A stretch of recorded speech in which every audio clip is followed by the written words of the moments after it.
Hi guys, hope all of you are doing mind blowingly amazing. अब exam में बहुत कम time बचा हुआ है एंड ये टाइम पे है ना, यूजुअली है ना, अगर तुम कॉन्फिडेंट नहीं हो या तुम्हें ना थोड़ा सा भी है ना डर लगने लग रहा हो ना, तो सबसे पहली चीज जो तुम करते हो वो है वापस से एक बार फॉर्मूलाज फटाफट फटाफट देखना। What I have done is, वो काम है ना मैंने कर दिया है यहाँ पे, पूरा फॉर्मूला रिवाइज करके अक्रॉस ऑल द चैप्टर्स, पूरे सिलेबस का formula revision in less than 2-3 hours. And the entire idea is only one, कि ऐसा कोई फॉर्मूला नहीं जो तुम्हें याद ना आए पेपर में, या ऐसा कोई फॉर्मेट नहीं जो तुम्हें पेपर में याद ना आए। एंड उसके लिए अपन ने सब कुछ यहाँ पे ना एक ही साथ कवर कर लिया। ये फॉर्मूला बुक मेरे गूगल ड्राइव में मिल जाएगी, तुम्हें डिस्क्रिप्शन में लिंक है, डाउनलोड कर लेना और जाके सुन लेना, देख लेना। अपने आप सारे फॉर्मूलाज रिकलेक्ट हो जाएंगे। हो सकता है ऐसे कोई फॉर्मूला जो तुम भूल चुके हो, वो तुम पहली बार देख रहे हो, वो सारे के सारे तुम्हें याद रह जाएंगे। The idea is very simple, concise the time but with maximum output, and that is what is the agenda of this video. तो अपन लोग चालू कर रहे हैं अपना फॉर्मूला बुक का रिवीजन। आओ let's begin. All the very best guys, do mind blowingly amazing. चलो, okay guys, starting on with the first chapter which is material. सबसे पहले मटेरियल चैप्टर देखेंगे। तो यार मटेरियल चैप्टर है ना, बड़ा छोटा सा चैप्टर है, उसमें ईओक्यू है, विदाउट डिस्काउंट और विद डिस्काउंट टाइप के। अपने पास स्टॉक लेवल्स है, स्टॉक लेजर्स है और कुछ मिसलेनियस पोर्शन। बट जहां तक है ना क्वेश्चंस की बात करें, तो मैक्सिमम क्वेश्चंस जो आ रहे हैं ना, वो आ रहे हैं अपने ईओक्यू से या स्टॉक लेवल। सबसे पहले ईओक्यू का फॉर्मूला देख लेते हैं। फॉर्मूला तुम्हें याद होगा, two root of two into annual demand into ordering cost per order upon carrying cost per unit per annum. अब जब भी ये तुम फॉर्मूला करो ना, तो ध्यान रखना कि है ना, एनुअल डिमांड, डिमांड तुम्हारा एनुअल होना चाहिए, ऑर्डरिंग कॉस्ट पर ऑर्डर होना चाहिए और कैरिंग कॉस्ट पुपा होना चाहिए पर यूनिट पर एनम। तो हमेशा ध्यान रखना इन तीन चीजों का। अगर तुम ईओक्यू सॉल्व कर रहे हो तो डिमांड एनुअल होना चाहिए, ऑर्डरिंग कॉस्ट पर ऑर्डर होना चाहिए और कैरिंग कॉस्ट पुपा होना चाहिए। ये तीन चीजें होनी बहुत ही ज्यादा जरूरी है, अदरवाइज तुम्हारा है ना यहाँ पे ईओक्यू में मिस्टेक होने का चांस है। अच्छा, प्लीज ध्यान रखना इस फॉर्मूला का एक नाम भी है, इस नाम को रट के जाओ। It is called the Wilson square root formula. is called the Wilson square root formula. Please ये नाम है ना लिखना, it will get you extra brownie points, क्योंकि है ना आधे से ज्यादा इंडिया को पता ही नहीं है फॉर्मूला का भी नाम है। ठीक है, तो वो चीज का थोड़ा सा ध्यान रख। अब यही फॉर्मूला से बहुत सारे छोटे छोटे फॉर्मूलाज बन के आते हैं। जब जैसे कि सबसे पहला है number of orders. Number of orders मतलब कितने कितने ऑर्डर्स अपने को देने पड़ेंगे। तो वो बहुत सिंपल है यार, एनुअल डिमांड अपॉन ईओक्यू कर लेना। ठीक है, तो इधर से मिल जाएगा अपने नंबर ऑफ ऑर्डर्स। जैसे मान लो 10,000 यूनिट पूरे साल में चाहिए, एक बार में 1,000 यूनिट बता रहे हो, तो यू नीड 10 ऑर्डर्स। तो ये हो गया क्या, नंबर ऑफ ऑर्डर। अच्छा, टोटल ऑर्डरिंग कॉस्ट कैसे आएगा, ordering cost per order into number of orders. तुमने 10 ऑर्डर करने हैं, एक ऑर्डर की कॉस्ट 100 रुपए है, तो 1,000 रुपए हो गया टोटल ऑर्डरिंग कॉस्ट। ठीक है, फिर आ जाता है अपने पास एवरेज इन्वेंट्री। एवरेज इन्वेंट्री क्या है, हाफ ऑफ ईओक्यू। और उसी के बेसिस पे अपन लोग का आएगा total carrying cost. Total carrying cost क्या होने वाला है, average inventory into CC pupa. हमेशा ध्यान रखना सीसी है ना पूपा होना चाहिए, पर यूनिट भी पर एनम भी, उसके बिना आगे मत बढ़ना। फिर एक टोटल फॉर्मूला जो जिसको अपन लोग टोटल वेरिएबल कॉस्ट बोलते हैं, इसमें टोटल ऑर्डरिंग कॉस्ट तो है, ये टोटल कैरिंग कॉस्ट भी है और मटेरियल का परचेज कॉस्ट भी ऐड होगा। और हमेशा ध्यान रखना, at EOQ, only and only at EO, the total ordering cost is equal to total carrying cost. तो कोई भी एक कॉस्ट ढूंढना और दूसरा वाला ऐसे लिख देना, it is eight EOQ, so it will be the same. चीज है ना, एग्जामिनर को ये बताना है तुम्हें कि है ना तुम्हें ये चीज समझ में आती है। ठीक है ना। अब frequency of orders. Frequency of orders मतलब कितने दिन में ऑर्डर करना है। तो मान ले अपना वही एग्जांपल, 10 ऑर्डर्स तुम लोग पूरे साल में करने वाले हो। पूरे साल में 360 या 365 डेज होंगे। सॉरी, 360 या 365 डेज होंगे। जो क्वेश्चन तुम्हें बताएगा, क्वेश्चन बोलेगा कि 360 डेज लेना है या 360, तो मान लो 360 डेज में तुम्हें 10 ऑर्डर करने हैं। तो अगर 10 ऑर्डर 360 डेज में करने हैं, तो एक ऑर्डर कितने दिन में प्लेस करेंगे। फ्रीक्वेंसी ऑफ ऑर्डर्स का मतलब है कितने दिनों में ऑर्डर का प्रोसेसिंग होगा, एक ऑर्डर कितने दिन में जाएगा। तो अगर 360 डेज में 10 ऑर्डर करने हैं, तो एक ऑर्डर एवरी 36 डेज में चला जाएगा। ये है ना समझ चलना। These are the formulas that you will have to keep mind जब है ना तुम्हें ईओक्यू के बारे में कुछ है, क्योंकि ईओक्यू में मेजॉरिटी यही पोर्शन आएगा। अब वही चीज है ना, मैंने वापस लिखी है थिंग्स रिमेंबर में। टोटल ऑर्डरिंग कॉस्ट और कैरिंग कॉस्ट सेम होता है ईओक्यू पे। फिर डिमांड एनुअल होना चाहिए, ऑर्डरिंग कॉस्ट पर ऑर्डर होना चाहिए और कैरिंग कॉस्ट पुपा होना चाहिए। एक चीज और ध्यान रखना, काफी बार ये ना क्वेश्चन में क्या होगा, तुम्हें 2-3 टाइप के ऑर्डरिंग कॉस्ट दे देंगे, 2-3 टाइप के कैरिंग कॉस्ट दे देंगे। कैरिंग कॉस्ट में जैसे obsolescence rate, interest rate, storage rate, ये सब अलग अलग दे देंगे। तो सबको मर्ज कर देना है और that will become your carrying cost. Ordering cost में कभी हैंडलिंग कॉस्ट दे देंगे, ट्रांसपोर्टेशन कॉस्ट दे देंगे, 2-3 अलग अलग टाइप के कॉस्ट दे देंगे। मर्ज करना है और फिर साथ में लिखना है। That is the things that you will have to keep in mind with EOQ. But एक चीज ध्यान रखना, ईओक्यू का है ना एक बहुत बेसिक अजम्पशन है, ईओक्यू में डिस्काउंट नहीं मानते। ईओक्यू के मॉडल में डिस्काउंट, तो अगर तुम्हारे पास ईओ विद डिस्काउंट आया तो तुम्हारे पास दो कैटेगरी के क्वेश्चन है। कैटेगरी नंबर वन, वहां पे तुम्हें रेंज देंगे, लेस देन 50 टन ऑर्डर किया तो इतना, लेस देन 500 100 टन ऑर्डर किया तो इतना, 100 टू 200 में 100 to and so on and so forth. तो उसमें ना अपना ये 7 टेबल वाला चार्ट बनाएंगे। अब इस 7 टेबल में क्या है थोड़ा सा समझ लो। तो इस 7 टेबल्स में अपने पास क्या क्या है।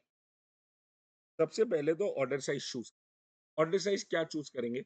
तो जब भी है ना ये लोग ये वाला क्वेश्चन बना रहे ना, तो लेस देन 50 या लेस देन 500 कर देते। तो लेस देन 50 या लेस देन 500 होगा ना, तो लेस देन 50 में ले लेना 40, लेस देन 500 में ले लेना 400। क्यों सर? ये ना ये इंस्टीट्यूट का अनस्पोकन नॉर्म है, तुम्हें ज्यादा दिमाग नहीं लगाना। आइडियली तुम कोई भी नंबर चूज कर सकते हो लेस देन 50, पर इंस्टीट्यूट को है ना 40 पसंद है तो तुम भी लिख के आ जाओ ना यार, 40 क्या फर्क पड़ रहा है। और आगे की जितनी भी रेंज है ना, उस रेंज का लोअर एंड, मतलब समझो 50 टू 100 बोला तो 50, 100 टू 200 बोला तो 100, 200 टू 300 बोला तो 200, सो ऑन एंड सो फोर्थ। तो ये हो जाएगा तुम्हारा पहला ऑर्डर साइज। उसके बेसिस पे ना तुम निकालना है number of orders. Number of orders कैसे आएंगे? नंबर ऑफ ऑर्डर्स आएगा annual demand upon order size करके। एक फॉर्मूला सेम ही है, जो ऊपर पड़ा था नंबर ऑफ ऑर्डर्स वो भी यही है, इधर भी यही है। बस ध्यान क्या रखना, अगर तुम ईओक्यू पे निकाल रहे हो ना, तो एनुअल डिमांड अपॉन ईओक्यू लिखना। और अगर तुम लोग है ना ईओक्यू पे नहीं हो, अगर तुम लोग ईओक्यू पे नहीं हो, then in that case annual demand upon order size कर ले, है ना। तो ये हो गया तुम्हारा number of orders. Based on number of orders तुम्हारा टोटल ऑर्डरिंग कॉस्ट आ जाएगा, that is number of orders into ordering cost. फिर उसके बाद में ना एवरेज इन्वेंट्री ढूंढेंगे। एवरेज इन्वेंट्री कैसे आएगा? Half of the order size. और फिर टोटल कैरिंग कॉस्ट निकालेंगे अपन लोग, that is average inventory into CC. और फिर लास्ट में मटेरियल का परचेज। तो अपने पास एक टोटल ऑर्डरिंग कॉस्ट आ गया, टोटल कैरिंग कॉस्ट आ गया, टोटल परचेज मटेरियल का परचेज, इन तीनों को ऐड करो तो मिल जाएगा टोटल वेरिएबल कॉस्ट। अब यहाँ पे ना जहाँ पे भी कॉस्ट सबसे कम है वो तुम्हारा आइडियल है। अच्छा, दूसरा वाला जो टाइप है ना वो ऐसा होएगा कि तुम्हें है ना ये बोल देंगे कि है ना the vendor is offering so and so discount, अगर तुमने इतना ऑर्डर एक साथ कर दिया तो 4,000 यूनिट का ऑर्डर किया तो वेंडर तुम्हें 4% दे रहा है, 10,000 यूनिट ऑर्डर किया तो वेंडर तुम्हें 2% डिस्काउंट। तो ऐसे में क्या करना होता है ये समझो कि है ना the cost which is at you suppose to be the least. तो total variable cost at EOQ is suppose to be the least, और उसके सामने अपन लोग टोटल वेरिएबल कॉस्ट ढूंढेंगे कौन सा? एट द प्रपोज टर्म्स, जो भी है ना वेंडर ने प्रपोजल दिया है 4,000 यूनिट, तो 4%, वो वाला प्रपोजल है ना, वो अपन लोग को यहाँ पे उसका भी टोटल वेरिएबल कॉस्ट। अब टोटल वेरिएबल कॉस्ट आता कैसे sir? Total ordering cost, total carrying cost और मटेरियल का परचेस कॉस्ट। तो अब ये तो ईओक्यू है, तो टोटल ऑर्डरिंग कॉस्ट जो होगा वही का वही है ना, टोटल कैरिंग कॉस्ट भी होगा। और यहाँ पे मटेरियल का परचेस कॉस्ट, ये मटेरियल का परचेस कॉस्ट कैसे आएगा? जो भी एनुअल डिमांड है into material cost per unit, जो भी एनुअल डिमांड है into material cost per unit. ये आ गया अपने पास टोटल वेरिएबल। अच्छा, उसके सामने अपने पास क्या है? Propose terms. अब प्रपोज टर्म्स में टोटल ऑर्डरिंग कॉस्ट निकाल लेना। टोटल कैरिंग कॉस्ट निकालते वक्त प्लीज ये चीज का ध्यान रखना, एकदम खास ध्यान रखना कि है ना अपना जो पू है ना, द पर यूनिट रेट, वो अब उतना नहीं रहा। सो फॉर एग्जाम्पल पहले पू 20 था, ठीक है, अब बोल रहे हैं 4% डिस्काउंट दे देंगे, तो पू अब 20 नहीं रहेगा, तो पू हो जाएगा 19.2, 4% डिस्काउंट करने के बाद। और उसका जो भी है ना पर एनम रेट होगा उससे मल्टीप्लाई करना। This is the most common area जहाँ पे लोग मिस्टेक करते हैं, ध्यान रखना तुम ना करो। ठीक है? तो ये आ गया अपने पास प्रपोज टर्म्स में टोटल वेरिएबल कॉस्ट। दोनों कंपेयर करेंगे, जहां पे भी है ना कम होएगा वो चूज करेंगे। अगर प्रपोज टर्म्स में टोटल वेरिएबल कॉस्ट कम आया तो एक्सेप्ट करना, नहीं चेक कर देना, है ना। तो ये हो गया अपना पूरा का पूरा ईओक्यू को लेके। अब आ रहा है अपने पास स्टॉक लेवल्स। और स्टॉक लेवल्स में है ना दो चीज को ध्यान में रखते हुए स्टॉक लेवल्स बनते हैं। एक होता है कंजम्पशन और एक होता है लीड टाइम। और ये कंजम्पशन और लीड टाइम्स हैं तीन तीन पार्ट में डिवाइडेड है। जैसे कंजम्पशन में बोलूँ तो minimum, maximum, average, lead time में बोले तो मिनिमम, मैक्सिमम एंड एवरेज। तीनों तीनों के है ना, मतलब दोनों के 3-3 आइटम्स हैं। अब हमेशा ध्यान रखना, स्टॉक लेवल्स में 2 टाइप के फॉर्मूलाज हैं। मैं उसे एक रेगुलर फॉर्मूला और येलो फॉर्मूला अब कब रेगुलर यूज करना है, कब येलो बोलना है। तो अगर है ना तुम्हारे क्वेश्चन में, ध्यान से सुनना, ध्यान से सुनना, अगर तुम्हारे क्वेश्चन में सेफ्टी स्टॉक का कोई भी जिक्र है, सेफ्टी स्टॉक का कोई भी मेंशन है, तो उसे क्या करना है, येलो फॉर्मूला यूज करना है। अच्छा, आजकल है ना इंस्टीट्यूट थोड़ा सा नया ही काम कर दिया है। वो लोग कभी कभार बोल देते हैं minimum stock level is this much. अरे मिनिमम स्टॉक लेवल भी इंस्टीट्यूट सेफ्टी स्टॉक ही बोल रहा है। तो या तो वो सेफ्टी स्टॉक बोलेगा या मिनिमम स्टॉक बोलेगा। अगर ये दोनों का जिक्र है क्वेश्चन में, तो यूज करना है तुम्हें येलो फॉर्मूला, अदरवाइज तुमने यूज करना है रेगुलर फॉर्मूला। ठीक है। अब रीऑर्डर लेवल कैसे आएगा, maximum consumption into maximum lead time, regular formula से। और येलो फॉर्मूला से आएगा safety stock plus average consumption into average lead. उसके बाद रीऑर्डर क्वांटिटी पूछेंगे, तो रीऑर्डर क्वांटिटी ना थोड़ा सा बड़ा टर्म है। इट इज ईओक्यू और any other quantity apart from you. Sir इसका मतलब क्या हुआ, मान लो तुम्हारा ईओक्यू 1000 यूनिट है, ठीक है, पर वेंडर ने तुम्हें बोल दिया 2000 यूनिट एक साथ लोगे ना तो मैं 5% डिस्काउंट दे रहा हूँ, ये वाला, ठीक है। और तुमने है ना यहाँ पे निकाला और 2000 यूनिट पे एक्चुअली कॉस्ट कम आई, तो तुम तो है ना फिर यही ऑर्डर करोगे। तो अब तुम्हारा ऑर्डर साइज क्या हो गया, 2000 यूनिट। तो ध्यान रखना, आरओक्यू है ना, या तो ईओक्यू और एनी अदर क्वांटिटी, अगर तुम्हें डिस्काउंट मिल रहा था उसकी वजह से तुमने एक्सेप्ट कर लिया, तो वो वाला क्वांटिटी भी चलेगा। तो दोनों में से कोई भी एक, ठीक है। फिर आता है minimum stock level. Minimum stock level का फॉर्मूला क्या है, reorder level minus average consumption into average lead time. इसमें ना येलो फॉर्मूला नहीं है। मैक्सिमम स्टॉक लेवल कैसे आएगा, reorder level plus reorder quantity minus minimum consumption into minimum lead time, ये हो गया maximum stock level regular formula से। और अगर यही जो है ना तुम अगर येलो फॉर्मूला से करोगे तो क्या होगा, सेफ्टी स्टॉक प्लस ईओक्यू। है। फिर आ जाता है average stock level. Average stock level तुम्हें कैसे आएगा, मिनिमम प्लस मैक्सिमम बाय 2 करोगे तो एवरेज आ जाएगा। बट ये है रेगुलर फॉर्मूला से। अगर तुम येलो फॉर्मूला से कर रहे हो then it will be safety stock plus half of Q, ठीक है। फिर आ जाता है danger stock level. Danger stock level कैसे आएगा, ये है ना बहुत कम ही क्वेश्चंस में, पर डेंजर स्टॉक कैसे आएगा, it is average consumption into lead time for emergency purchases. Question तुम्हें lead time for emergency purchases देगा, ये तुम्हें ढूंढना वूढना नहीं है। Lead time for emergency purchases ना क्वेश्चन तुम्हें दे देगा, तुम्हें वही चीज को फॉलो करना है, ठीक है? फिर आ जाता है सेफ्टी स्टॉक। अब ये वाला फॉर्मूला है ना बहुत लिमिटेड जगह पर है। एनुअल डिमांड अपॉन 3 या 12 मंथ्स या 52, जो भी, and into maximum lead time minus average lead. ये वाला फॉर्मूला बहुत लिमिटेड जगह। अब ये मैंने ना एक स्टॉक चार्ट जैसा बना रखा है।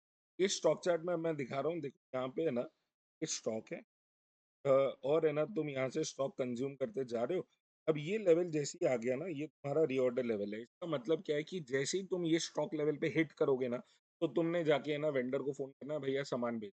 पर सामान इमीडिएटली तो आएगा नहीं, तो तुम्हारा और कंजम्पशन हो रहा है। फिर जैसे ही स्टॉक आएगा तो स्टॉक बढ़ जाएगा। फिर है ना तुम कंज्यूम करते यहाँ तक पहुंचे और फिर है ना वापस। तो ये है ना, ये पैटर्न बनता जाएगा, बनता जाएगा, बनता जाएगा। तुम्हें ध्यान क्या रखना है, तुम्हारा स्टॉक ना, ना तो अपर लिमिट आना चाहिए, ना मैक्सिमम स्टॉक होना चाहिए, उसे टच करना चाहिए, ना मिनिमम स्टॉक को टच करना है। It has to be a wave pattern, wave pattern इन दोनों के बीच। मिनिमम स्टॉक लेवल के नीचे आ जाता है डेंजर लेवल। अब ये डेंजर लेवल क्यों बनाया जाता है, तो है ना, कंसिडर लाइक दिस, तुम है ना अपना कंप्यूटर चला रहे हो, बैटरी लो, अब वो बैटरी क्रिटिकल लेवल पे आ चुकी है, तो तुम क्या करोगे, सारा काम सेव करोगे और प्रॉपरली शट डाउन कर दोगे। बस डेंजर लेवल वही, डेंजर लेवल आ गया ना, तो मशीन को शट डाउन करने का टाइम आ गया। ये एब्रप्टली बंद ना हो, और है ना थोड़ा तरीके से शट डाउन करके बंद करें। तो ये हो गया अपने पास स्टॉक लेवल्स। मिसलेनियस कैटेगरी में अपने पास इन्वेंट्री टर्नओवर रेशियो, बड़ा प्यारा सिंपल सा फॉर्मूला। इन्वेंट्री टर्नओवर रेशियो क्या है, सीओजीएस अपॉन एवरेज। अब सीओजीएस कैसे आता है भैया, opening plus purchases minus closing is COGS. और एवरेज इन्वेंट्री तो अपना फेवरेट है ना यार, ओपनिंग प्लस क्लोजिंग। तो यहाँ पे तुम्हें आ जाएगा इन्वेंट्री टर्नओवर रेशियो। और जैसे ही तुम्हें इन्वेंट्री टर्नओवर रेशियो आ गया, it can be interpreted in days also. मान लो इन्वेंट्री टर्नओवर रेशियो आया 120 डेज। अच्छा, इन्वेंट्री टर्नओवर रेशियो का जो आंसर आता है वो डेज में आता है।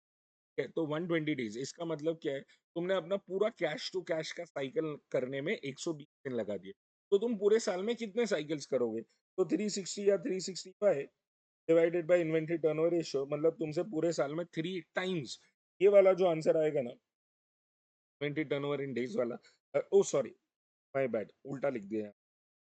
ये ये आया 3, एंड इसमें है ना इन्वेंटरी टर्नओवर रेशियो जो है, यहाँ से 3 से डिवाइड करोगे तो 120 डेज आ जाएगा, मतलब कि तुमने पूरे साइकिल को कंप्लीट करने के लिए 120 डेज। अगर तुमसे 3 साइकिल हो रहे तो 120 डेज पर साइकिल हो गए, अगर तुमसे 4 साइकिल हो गए तो 4 साइकिल होने का मतलब क्या हुआ, 360 डिवाइड बाई 4, 90 डेज। अगर तुमसे 5 साइकिल हो रहे तो 3 डिवाइड बाई 5, अगर तुमसे 6 साइकिल हो रहे तो 360 डिवाइड बाई 6। जितने ज्यादा साइकिल्स करोगे उतना बेटर है, उतना तुम्हारा चर्निंग फास्ट है, वो चीज का ध्यान रखना, जितना ज्यादा उतना बेहतर, जितना ज्यादा उतना बेहतर, ध्यान टर्नओवर रेशियो में। एंड दिस कंप्लीट्स अपना मटेरियल कॉस्टिंग। अब अपन लोग चालू करें एक पार्ट के बाद, द कॉस्ट पर यूनिट। अब ये कॉस्ट पर यूनिट है ना एग्जैक्टली, अब ये कॉस्ट पर यूनिट एग्जैक्टली क्या है? कॉस्ट पर यूनिट है ना बेसिकली है ना एक यूनिट का कॉस्ट फाइंड कर, तो कॉस्ट फाइंड करने के लिए क्या करेंगे, कॉस्ट पर यूनिट में न्यूमरेटर में टोटल कॉस्ट होगा, डिनोमिनेटर में नंबर ऑफ यूनिट्स होंगे, तो total cost divide by total number of units, ये तुम्हारा है ना कॉस्ट पर यूनिट। अब ये जो टोटल कॉस्ट है ना उसमें कुछ एलिमेंट्स होंगे, ध्यान रखना। फॉर एग्जाम्पल डिस्काउंट, हर टाइप का डिस्काउंट माइनस करना है except cash discount. Cash discount minus नहीं होगा कॉस्ट में से, बाकी सारे डिस्काउंट माइनस कर। टैक्सेस, कोई भी टाइप का टैक्स अगर तुम्हारे पास उसका क्रेडिट अवेलेबल है तो फिर वो तुम्हारे लिए कॉस्ट नहीं है, क्योंकि तुम क्रेडिट लेने वाले हो। पर अगर कोई भी टाइप का कॉस्ट उसका क्रेडिट अवेलेबल नहीं है तो वो तुम्हारे लिए कॉस्ट है, तो वो ऐड होगा। तो अगर टैक्स का क्रेडिट अवेलेबल है तो फिर वो कॉस्ट में नहीं आएगा, अगर क्रेडिट अवेलेबल नहीं है तो वो कॉस्ट का हिस्सा बनेगा। फिर एनी एबनॉर्मल कॉस्ट, डैमरेज हो गया, फाइन हो गया, पेनल्टी हो गया, कोई भी टाइप का खर्चा लग गया जो नॉर्मल कोर्स ऑफ बिजनेस में नहीं लगना था, तो वो तुम्हारा कॉस्ट नहीं बने। जैसे कमीशन है, ट्रांसपोर्टेशन है, ये सारे नॉर्मल कोर्स में लगने वाले हैं खर्चे, तो these cost part of your cost, but demurrage हो गया, फाइन हो गया, पेनल्टी हो गया, ये सब एबनॉर्मल खर्चे हैं, ये तुम्हारा कॉस्ट नहीं बनेंगे। फिर कोई भी कॉस्ट पार्शियली रिफंडेबल हुआ तो, जैसे फॉर एग्जाम्पल तुमने है ना सामान लिया 50,000 रुपए, उसने कंटेनर का कॉस्ट तुम्हें लगा दिया, बट उसने क्या बोला, तू मुझे खाली कंटेनर वापस दे दो, मैं तुम्हें 30,000 रुपए वापस दे, तो तुम्हारे लिए नेट कॉस्ट तो सिर्फ 20,000 ही गई ना। तुमने अभी 50,000 दिए, बट फिर है ना तुम 30,000 लेने भी तो वाले हो, तो तुम्हारे लिए नेट कॉस्ट कितना होने वाला है, 20,000 रुपए। That is what is basically your cost. ठीक है। और लास्ट में है ना ये जो नंबर ऑफ यूनिट्स है ना, ये गुड यूनिट्स होने चाहिए, इसमें से नॉर्मल लॉस निकालने के बाद जो आएगा ना, that is what. Is that clear? चलो, खत्म हुआ चैप्टर, मिलते हैं अपन लोग employ cost. The next chapter that we are doing is employ cost. अब ध्यान रखना, एम्प्लॉय कॉस्ट है ना, ये जो पूरा चैप्टर बना हुआ है ये एम्प्लॉयर के पर्सपेक्टिव से बना हुआ है, क्योंकि एम्प्लॉयर के लिए कॉस्ट है, एम्प्लॉय के लिए तो अर्निंग्स है। तो हमेशा ध्यान रखना, तुम इसे कॉस्ट की तरह देख रहे हो तो एम्प्लॉयर के पीओवी से देखना है इस चैप्टर को, ठीक है ना। अब मेथड्स है पेमेंट करने के, क्या क्या मेथड्स है पेमेंट करने के समझ लो। तो सबसे पहला बेसिक सा है which is time rate basis. Time rate basis में क्या होता है, अपन लोग है ना उसको जितने आवर्स काम करेगा into the rate per hour payment करेंगे, hours work into rate per our.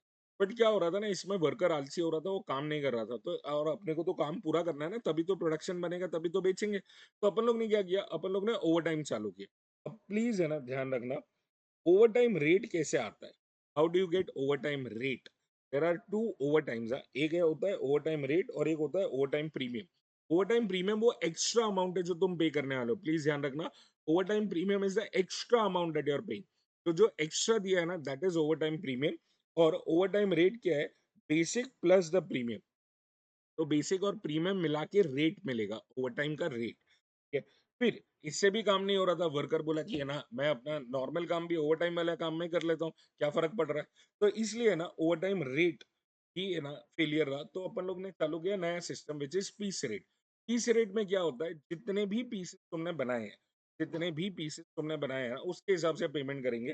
तो amount will be number of pieces into the piece rate. अब ये वाले में भी है ना प्रॉब्लम हो रही थी, quality of the product was taking a hit, तो इसलिए चालू किए गए इंसेंटिव स्कीम। अब इंसेंटिव स्कीम्स बहुत थे, अब तुम्हारे पास 2 ही रह गए, एक है हेल्थ स्कीम और एक रोवन स्कीम। अच्छा, ये इंसेंटिव स्कीम्स को है ना प्रीमियम बोनस स्कीम्स भी बोला जाता है। तो हेल्थ स्कीम में अर्निंग्स अर्निंग्स मतलब जो वर्कर के लिए अर्निंग्स है और तुम्हारे लिए कॉस्ट है, उसमें 2 पार्ट है। एक तो है बेसिक वेजेस और एक है बोनस। ठीक है? तो बेसिक वेजेस क्या है? जितना काम किया इनटू रेट पर आवर। अच्छा, बोनस क्या है? जितना भी तुमने टाइम बचाया है ना, उसका 50% तुम लेके जाओ एज़ बोनस। तो बोलते हैं 50% of time saved into rate per our. ये हो गया अपना बोनस का एलिमेंट, तो आ गया अपने पास अर्निंग्स। दूसरा है रोवन सिस्टम। रोवन स्कीम में अपने को क्या करना है, जितना भी hours work into rate per our, basic तो दोनों में सेम ही है, बट इन दोनों का बोनस अलग अलग है। बोनस यहाँ पे कितना है, time saved upon time allowed into time taking. ठीक है, तो time saved upon time allowed into time taken, बस इसको याद कैसे रखना, टाइम अलाउड है ना डिनोमिनेटर में होना, time saved time taken numerator, time allowed denominator में होना चाहिए into the rate per our. तो ये हो गया अपना बोनस का एलिमेंट। ठीक है, और ये सारे एलिमेंट्स होने के लिए अपने पास हेल्थ और रोवन अगर तुम्हें सॉल्व करना है तो तुम्हें क्या क्या चाहिए, टाइम अलाउड। ये वो टाइम अलाउड है जो तुमने एक्चुअली अगर कितने भी यूनिट्स बनाए हैं ना, उसके हिसाब से मान लो एक यूनिट का 2 घंटा टाइम अलाउड है, बट तुमने बनाए हैं 10 यूनिट, तो अब तुम 10 यूनिट अगर बनाए हो तो 10 यूनिट के लिए तो है ना तुम्हारे लिए टाइम अलाउड कितना होना चाहिए, 20 hours. This is the time that you be allowed for you to complete the job, इतने टाइम में होना चाहिए टाइम टेकन। वो 10 यूनिट बनाने के लिए तुमने एक्चुअल में कितना टाइम लिया है, that is what is time taken. इन दोनों का difference is basically time saved. और लास्ट में ना तुम्हें रेट पर आर चाहिए। पर अगर तुम नोटिस करोगे ना, तो टाइम अलाउड, टाइम टेकन और टाइम सेव्ड, ये तीनों चीजें कनेक्टेड है। तो अगर ये तीनों चीजें कनेक्टेड है, इसमें से कोई भी दो होगी ना तुम्हारे पास, एनी टू, तो तुम्हारा काम हो जाएगा। टाइम अलाउड टाइम टेकन होना चाहिए, टाइम अलाउड टाइम सेव्ड होना चाहिए, टाइम टेकन टाइम सेव्ड होना चाहिए। इन तीन में से कोई भी 2 आवर्स तुम्हारे पास अगर हुए ना, तो तुम्हारा यहाँ पे काम हो, समझ में आया। और रेट पर आवर चाहिए, तो बेसिकली तीन एलिमेंट्स होने चाहिए। तीन टाइम में से दो टाइम और एक रेट पर आवर, तो तुम्हारा हेल्थ से रोन ऑटोमेटिकली हो जाए। ठीक है? अब आ जाता है रेट ऑफ पे पे। रेट ऑफ पे का मतलब क्या होता है? रेट ऑफ पे वो है जो वर्कर है ना अपने कमा रहा है। अपने को है ना वर्कर का 1 घंटे का कॉस्ट कितना आ रहा है, दैट इज रेट ऑफ पे। तो अपन लोग basically labour cost per hour ढूंढ रहे हैं। लेबर कॉस्ट पर आवर कैसे आएगा, total cost divide by total number of hour. अब कॉस्ट में ना बहुत सारी चीजें हो सकती है, बेसिक अमाउंट हो सकता है, डीए हो सकता है, बोनस है, पीएफ और ग्रेचुटी हो सकता है, इंश्योरेंस हो सकता है। बट पीएफ, ग्रेचुटी, इंश्योरेंस, ये सारी चीजों में ना ध्यान रखना, सिर्फ एम्प्लॉयर का शेयर होना चाहिए, क्योंकि एम्प्लॉयर ने जो किया है वो अपने लिए कॉस्ट है। हो सकता है एम्प्लॉय भी है ना कुछ कंट्रीब्यूट कर रहा होगा, पर एम्प्लॉय जो कंट्रीब्यूट कर रहा है ना, वो अपने लिए कॉस्ट नहीं है, प्लीज का ध्यान, यहाँ पे बिल्कुल गड़बड़ नहीं होनी चाहिए। जो भी एम्प्लॉय पे कर रहा है ना, वो अपने लिए कॉस्ट नहीं है। एम्प्लॉय अपनी अर्निंग्स में से कुछ भी दे, अपने लिए खर्चा नहीं है। अपने लिए खर्चा क्या है, जो अपन लोग ने पीएफ और ईएसआई के लिए ना पैसा दिया है ना, वो या और भी कोई भी अमाउंट होगा, तो वैसे करके टोटल कॉस्ट आ जाएगा, जिसको अपन लोग टोटल अर्निंग्स बुलाते हैं, क्योंकि वर्कर के हिसाब से वो अर्निंग्स है।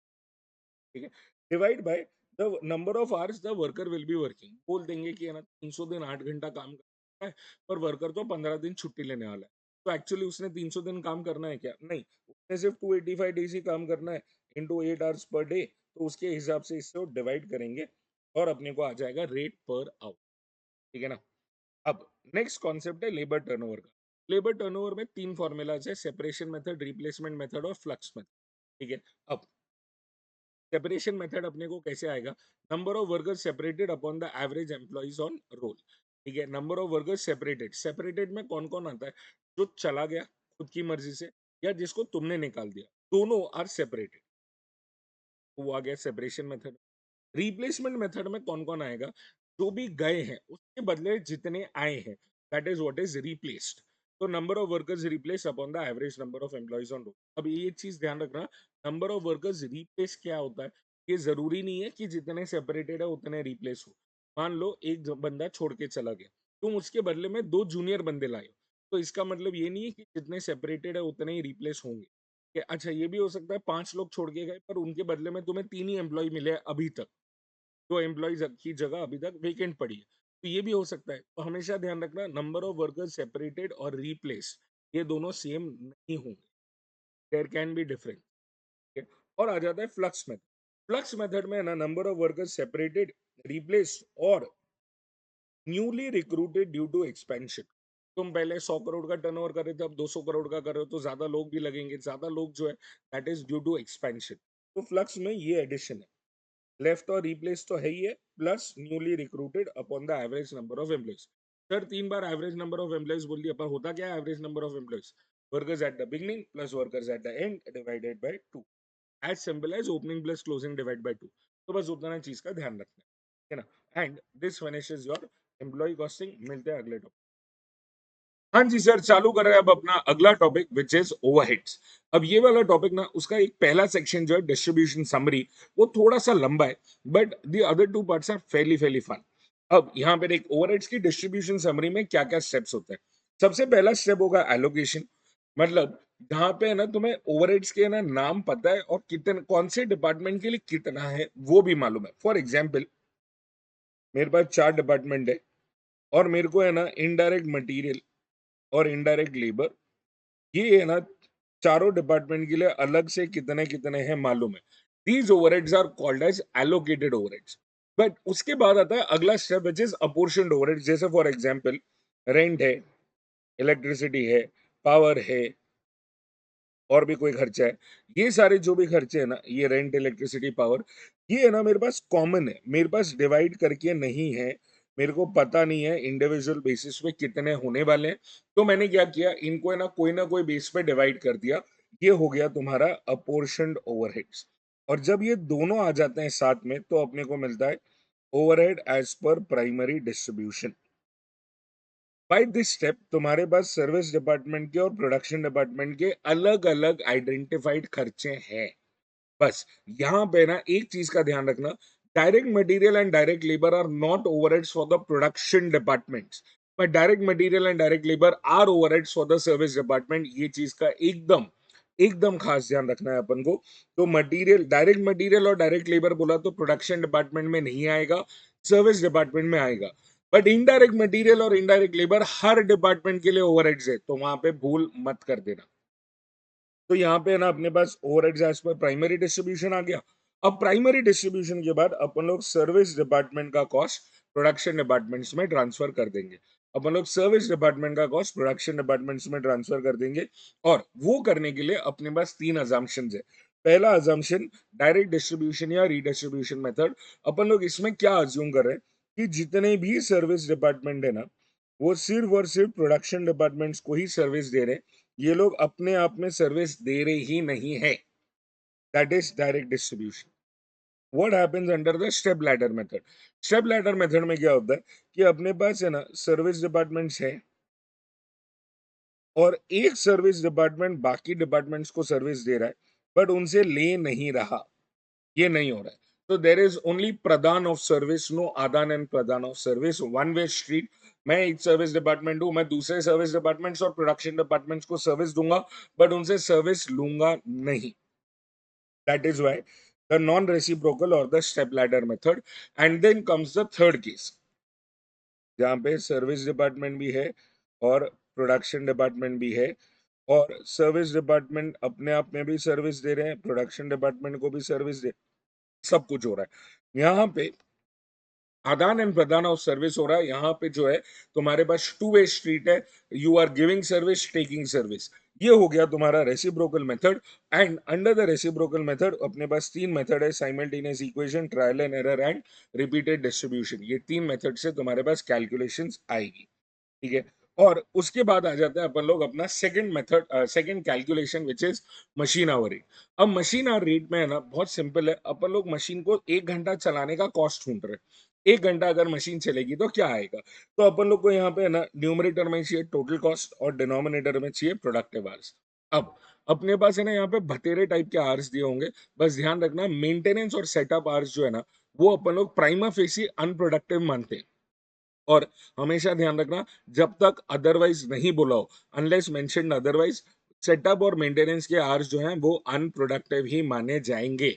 It is unproductive only. ठीक है। द क्वेश्चन में टेल यू कि है ना मेंटेनेंस वाला आवर्स, सॉरी सेटअप वाला आवर्स तुम प्रोडक्टिव मान लो या ऐसा कुछ। पर जब तक नहीं बोल रहे हैं ना, तब तक है ना कुछ भी नहीं आएगा। तो नीचे जो डिनोमिनेटर है उसमें सिर्फ और सिर्फ प्रोडक्टिव आवर्स से डिवाइड करना है, ये चीज का ध्यान रखना है एकदम बढ़िया तरीके से। ठीक है। तो ये आ गया प्रोडक्टिव आवर्स डिनोमिनेटर। अब टोटल कॉस्ट करते वक्त है ना, एक कॉस्ट जो तुम्हें थोड़ा सा सताएगा ना, वो है इलेक्ट्रिसिटी या पावर। ठीक है। अब पावर में या इलेक्ट्रिसिटी में एक चीज का ध्यान रखना, अनलेस अदरवाइज मेंशन्ड, अपन लोग पावर और इलेक्ट्रिसिटी है ना सिर्फ प्रोडक्टिव आवर्स के लिए ही लेते हैं। मतलब ऐसा नहीं है कि है ना दूसरे टाइम पे पावर नहीं लगता होगा, बट अपना स्टैंडर्ड अजम्पशन है कि power is used only during the productive hours, no other time. Question ने अगर कुछ और बोला तो मान लेना, अदरवाइज है ना power will be used only for maintenance, running hours या प्रोडक्टिव आवर्स के लिए। ठीक है। और लास्ट एक चीज, टाइम फ्रेम। यहाँ पे टाइम फ्रेम का सिलेक्शन कैसे होगा? टाइम फ्रेम का सिलेक्शन होगा जिस टाइम फ्रेम में तुम्हारे पास आवर्स दिए हुए। तो फॉर एग्जांपल अगर तुम्हें आवर्स पर मंथ दिए हुए हैं, तो फिर तुम्हें है ना टोटल कॉस्ट भी पर मंथ ढूंढना पड़ेगा। आवर्स पर एनम है तो टोटल कॉस्ट भी पर एनम ढूंढना पड़ेगा। आवर्स फॉर 4 वीक्स दिया हुआ है तो टोटल कॉस्ट भी फॉर 4 वीक्स ढूंढना पड़ेगा। ये चीज का ध्यान रखना। ठीक है ना। आ जाते हैं अपने अगले टॉपिक की तरफ, which is over and under absorption.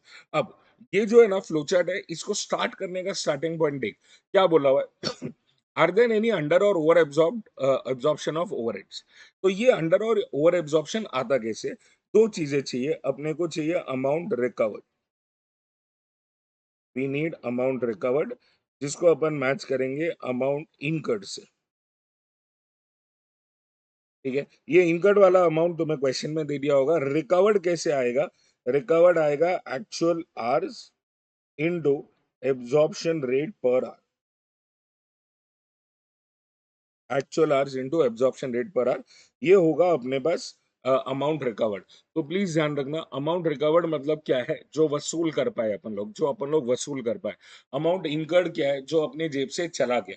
तो जो वसूल कर पाए वर्सेस जो जेब से चला गया, that is what we have to check. अगर वसूली ज्यादा हुआ, अगर मान लो तुमने 100 रुपए रिकवर किए पर खर्चा किया 80 का, तो यहाँ पे क्या हो गया? तुमने ज्यादा वसूली कर ली, तुम्हें फायदा हो गया, दैट इज ओवर एब्जॉर्प्शन। और अगर है ना यहाँ पे उल्टा हो गया, तुमने रिकवर तो 80 किया पर जेब से चले गए 100 रुपए, इन दैट सिचुएशन ये हो गया under absorption.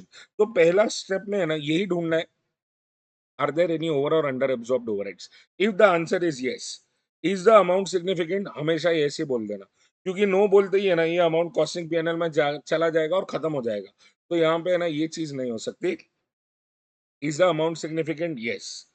Is it due to own mistake? तो क्वेश्चन बोलेगा तुम्हें कि है ना 20% of the under absorbed overheads was due to defective planning, 40% was due to defective planning. Defective planning मतलब तुम्हारी गलती। Is it due to own mistake? उतना अमाउंट जाके कॉस्टिंग पीएनएल में चार्ज कर देना।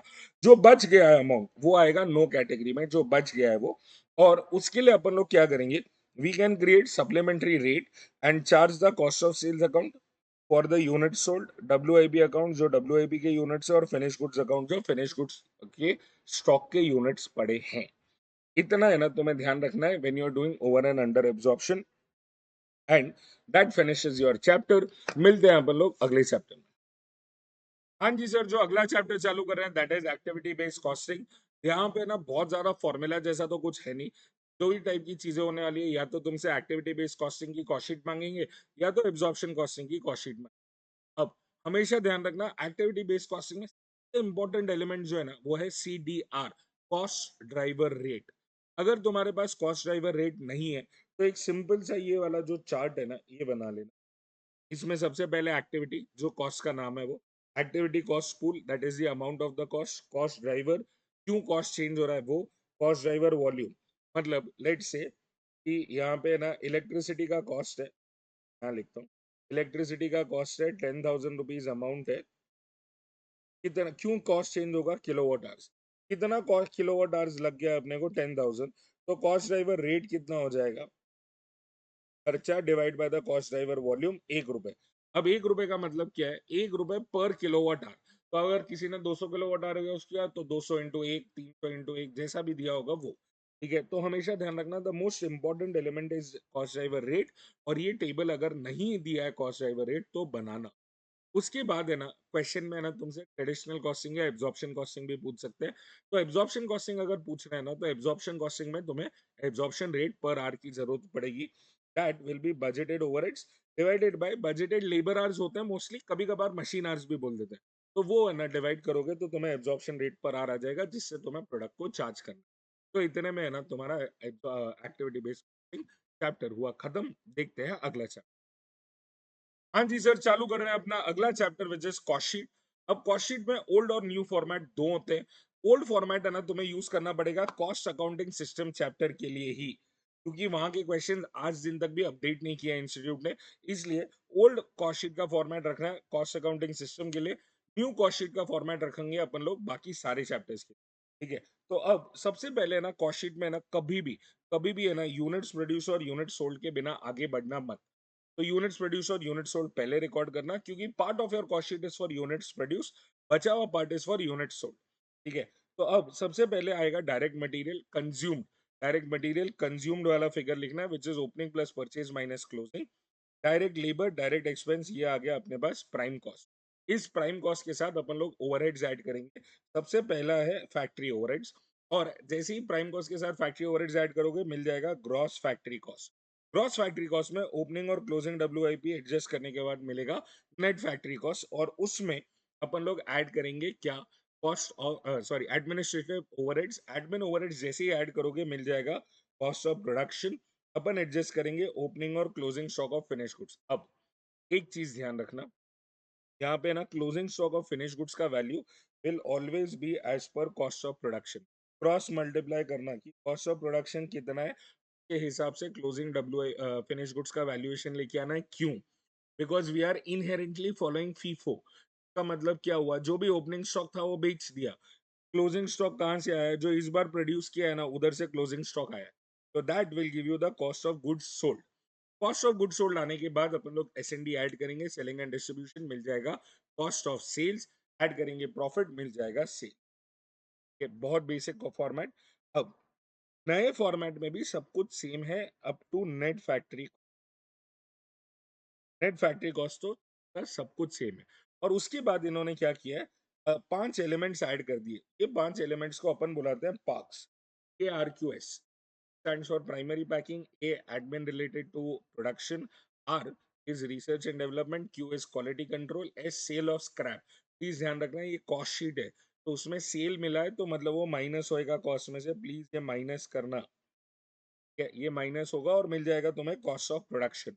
कॉस्ट ऑफ प्रोडक्शन के बाद तुम लोग क्या करोगे, तुम लोग अपना ओपनिंग और क्लोजिंग फिनिश गुड्स एडजस्ट करोगे, और वापस से closing finish goods will be as per cost of production only, और मिल जाएगा कॉस्ट ऑफ गुड्स सोल्ड।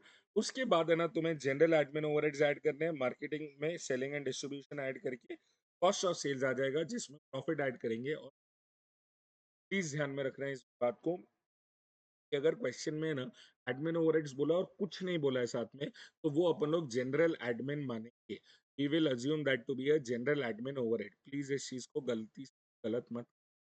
तो general admin overheads is what we are going to do. ठीक है ना। अब ये आ चुका अपने पास कॉस्ट ऑफ प्रोडक्शन नया फॉर्मेट। अब आजकल है ना इंस्टीट्यूट ने क्या नया चालू किया है, वो लोग है ना अपने को अलग अलग टाइप के कॉस्ट बोलते हैं कि बना लो कॉस्ट। तो यहाँ पे ना slotting of the cost is very important. तो अब स्लॉटिंग के लिए मैंने क्या किया हुआ है, specific items under different heads of cost ये मार्क कर दिए। जैसे डायरेक्ट मटेरियल में क्या आएगा, फ्रेट इनवर्ड्स है, इंश्योरेंस है, ड्यूटी है, if credit is not available, और सारे डिस्काउंट माइनस कर। लेबर में क्या आएगा, all sort of allowances, incentives, bonuses, जितना भी वर्कर पे खर्चा किया सब डायरेक्ट लेबर। हालांकि इन दोनों में दिक्कत नहीं आती है, दिक्कत आती है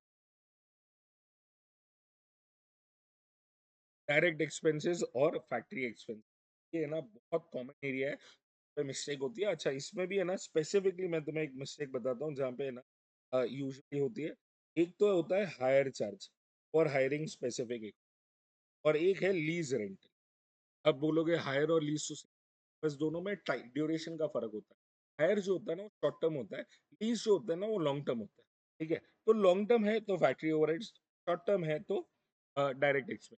तो ऐसा सर कि अगर वो शॉर्ट टर्म है ना तो अपन ये मान के चल रहे हैं कि कोई स्पेसिफिक प्रोडक्ट या सर्विस के लिए ही अपन लोग ने उसको आया है, कि जैसे ही वो खत्म हो जाएगा चला जाएगा, तो that was directly for that product. तो यहाँ पे हायर चार्जेस यहाँ आ गया। और उसके बाद है ना लीज रेंट जो है ना, this is basically factory expense क्योंकि लॉन्ग टर्म है। तो ये वाला है ना एक बार के लिए पॉज करो, स्क्रीनशॉट ले लो। ये है ना दोनों कॉस्ट के हेड में बहुत कंफ्यूजन होने के चांसेस है, और यहाँ पे ना थोड़े से और भी खर्चे हैं। फिर general admin selling and distribution में है ना, यहाँ पे ना तुम्हें कहीं पे भी दिक्कत नहीं आएगी। बस एक चीज ध्यान रखना, पैकिंग दो टाइप की होती है, प्राइमरी पैकिंग एक सेकेंडरी। फॉर एग्जाम्पल ये पानी की बोतल ले लो, ये पानी की बोतल का ऊपर का प्लास्टिक होगा ना, वो होगा प्राइमरी पैकिंग। और ये जो है ना पूरा बोतल का सेट होएगा, वो है ना एक कार्टन में डालेंगे, तो वो क्या हो गया, वो हो गया सेकेंडरी पैकिंग। तो प्राइमरी पैकिंग जो है ना, that is only and only for safety of the product, वो तो जाएगा पार्क्स। है। और सेकेंडरी पैकिंग अगर हुआ ना, तो वो जाएगा डिस्ट्रीब्यूशन ओवरहेड्स में, वो आएगा डिस्ट्रीब्यूशन ओवरहेड्स में, का ध्यान रखना। ठीक है। तो बाकी तो है ना, यहाँ पे सारे के सारे कहानी बहुत सिंपल सी है। बस वो जो हेड्स है ना, उसको ध्यान में रख लेना, तुम्हारा काम हो है ना। मिलते हैं अगले चैप्टर। हाँ जी सर, अगला चैप्टर चालू हो रहा है, कॉस्ट अकाउंटिंग सिस्टम। ये चैप्टर करने में सबको मौत आती है, I can completely completely understand. But इतना रिवीजन सुन लेना, काफी काफी क्लैरिटी आ जाएगी। अगर तुमने नहीं भी पढ़ा होगा ना, तो भी तुम काफी हद तक पहुंचा दोगे इसे, है ना। तो देख, कॉस्ट अकाउंटिंग सिस्टम में दो टाइप्स होते हैं। एक होता है नॉन इंटीग्रेटेड अकाउंटिंग, एक होता है integrated accounting. Non integrated accounting में क्या होगा, कॉस्ट बुक्स और फाइनेंशियल बुक्स अलग अलग बनेगी। इंटीग्रेटेड बुक्स में कॉस्ट और फाइनेंशियल बुक्स साथ में बनेगी। So that is your primary difference between non integrated and integrated accounting, ठीक है ना। अब कौन कौन से अकाउंट बनेंगे नॉन इंटीग्रेटेड अकाउंट में, और यही फ्लो में बनाना, इसी फ्लो में बनाना, this is the most logical flow. पूरे इंडिया में कोई नहीं सिखाएगा ये, but this is the most logical flow. सबसे पहला चालू होगा स्टोर्स, फिर बनेगा वेजेस, फिर बनेगा फैक्ट्री ओवरहेड्स, फिर बनेगा डब्ल्यूआईपी, फिर एडमिन ओवरहेड्स, फिर बनेगा फिनिश गुड्स, फिर selling and distribution, cost of sales account, costing PNL account, और GLA, general ledger adjustment account. इसको कभी कभार कॉस्ट लेजर एडजस्टमेंट अकाउंट भी बुलाते हैं। 10 अकाउंट बनाने हैं तुमने, और ये 10 अकाउंट इन्हीं फ्लो में बनाना, तो परफेक्ट बनेंगे। इन्हीं फ्लो में बनाना, परफेक्ट बनेंगे, ठीक है ना। नाउ क्या क्या एंट्रीज है स्टोर्स के रिलेटेड, तो है ना, सबसे पहला है अपने पास रॉ मटेरियल परचेज, उसकी एंट्री क्या होगी, स्टोर्स टू जीएलए। उसके बाद है रॉ मटेरियल जो परचेज किया था वो रिटर्न कर दिया, तो हो जाएगा जीएलए टू स्टोर्स। नेक्स्ट है अपने पास raw material issue to production. तुम्हारा प्रोडक्शन अकाउंट है ना, वो डब्ल्यूआईपी अकाउंट है। एनीथिंग रिलेटेड टू प्रोडक्शन जो है ना, वो जाएगा डब्ल्यूआईपी में, तो एंट्री क्या होगी, WIP account debit to stores. फिर रॉ मटेरियल इशूड रिटर्न, जो इशू किया था डब्ल्यूआईपी को, वो वापस आ गया, तो उसके लिए एंट्री क्या बनेगी अपने पास, the entry for that will be stores to WIP. तो यहाँ पे थोड़ा सा ध्यान देना, तुम्हारे पास दो टाइप के रिटर्न्स है, एक है परचेज रिटर्न, एक है इशू रिटर्न। ये दोनों में ना कंफ्यूज मत हो जाना, गड़बड़ होने के चांसेस हो जाएंगे। फिर आता है अपने पास raw material issue to factory works, administrative work, selling and distribution works. तो जिस भी है ना डिपार्टमेंट को दिया है ना, उस डिपार्टमेंट का ओवरहेड को डेबिट कर देना, और उसके साथ साथ स्टोर्स क्रेडिट हो जाएगा। सो फॉर एग्जांपल, अगर तुमने फैक्ट्री में दिया है सामान, तो factory overhead to stores. Admin office में दिया है तो admin overhead to stores. Sales office को दिया है तो एसएनडी टू स्टोर्स, ठीक है। फिर आ जाता है अपने पास deficiencies found in stock taking. Deficiency क्या होता है, माल खराब हो गया, पड़े पड़े बिगड़ गया, खराब चोरी हो गया, वगैरह वगैरह, एक्सेट्रा एक्सेट्रा। अब अगर है ना वो नॉर्मल है नेचर में, if in the nature of business it is normal, तो वो जाएगा फैक्ट्री ओवरहेड्स में, तो entry will be factory overhead to stores. और अगर वो एबनॉर्मल है, तो जाएगा कॉस्टिंग पीएनएल टू स्टोर्स, ठीक है। वेजेस है ना, wages is a two part entry. ये हो गए स्टोर्स में जितने भी एंट्रीज है ना, वो सारे पूरे कर लिए। अब आ जाता है वेजेस की बारी। Wages is a two part entry, wages incur करना पड़ेगा और वेजेस चार्ज करना पड़ेगा। वेजेस इनकर कैसे होएगा, wages incurred will be wages to GLA, wages incurred will be wages to GLA, ठीक है। खर्चा किया ना, तो वेजेस टू जीएलए। और वेजेस को तुम्हें चार्ज करना पड़ेगा। अब ये चार्ज होंगे दो तरीके से, जो डायरेक्ट वेजेस होंगे वो जाएंगे डब्ल्यूआईपी में, तो entry will be WIP to wages.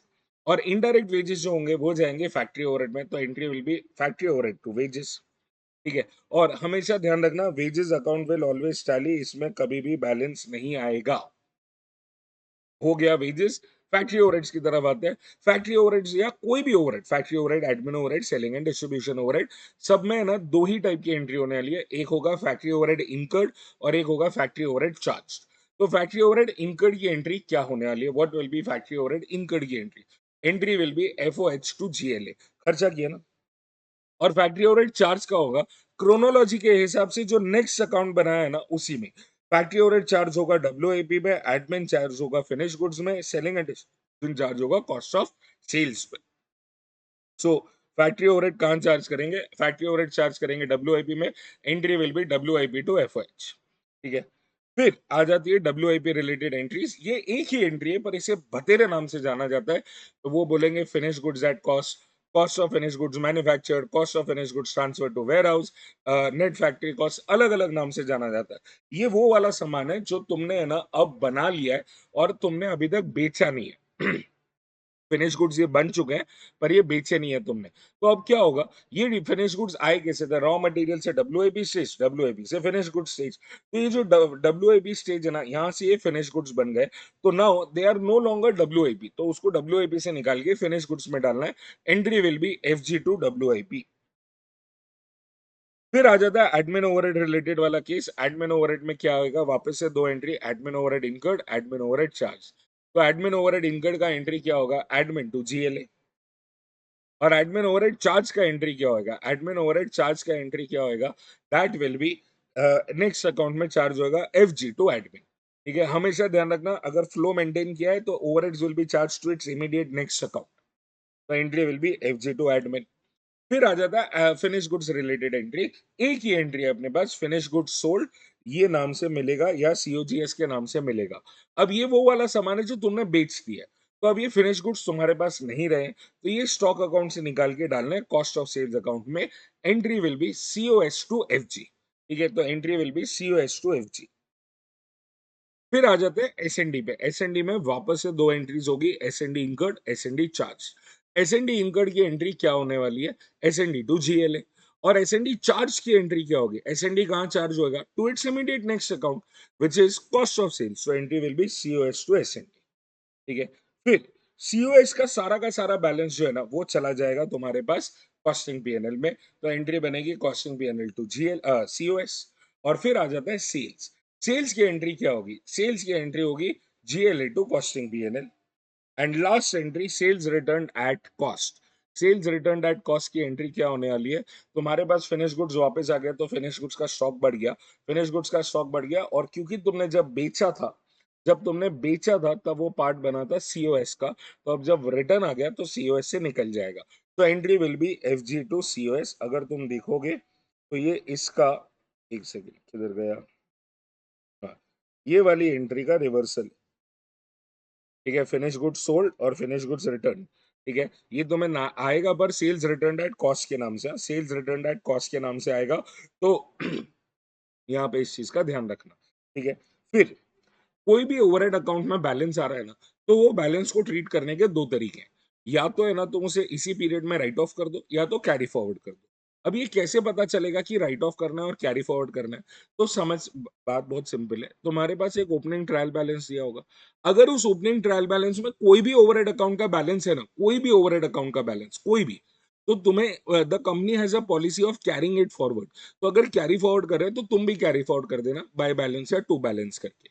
और अगर है ना कोई भी ओवरहेड अकाउंट का बैलेंस नहीं है, कोई भी ओवरहेड अकाउंट का बैलेंस नहीं है ओपनिंग ट्रायल बैलेंस में, मतलब the company is following the policy of writing it of.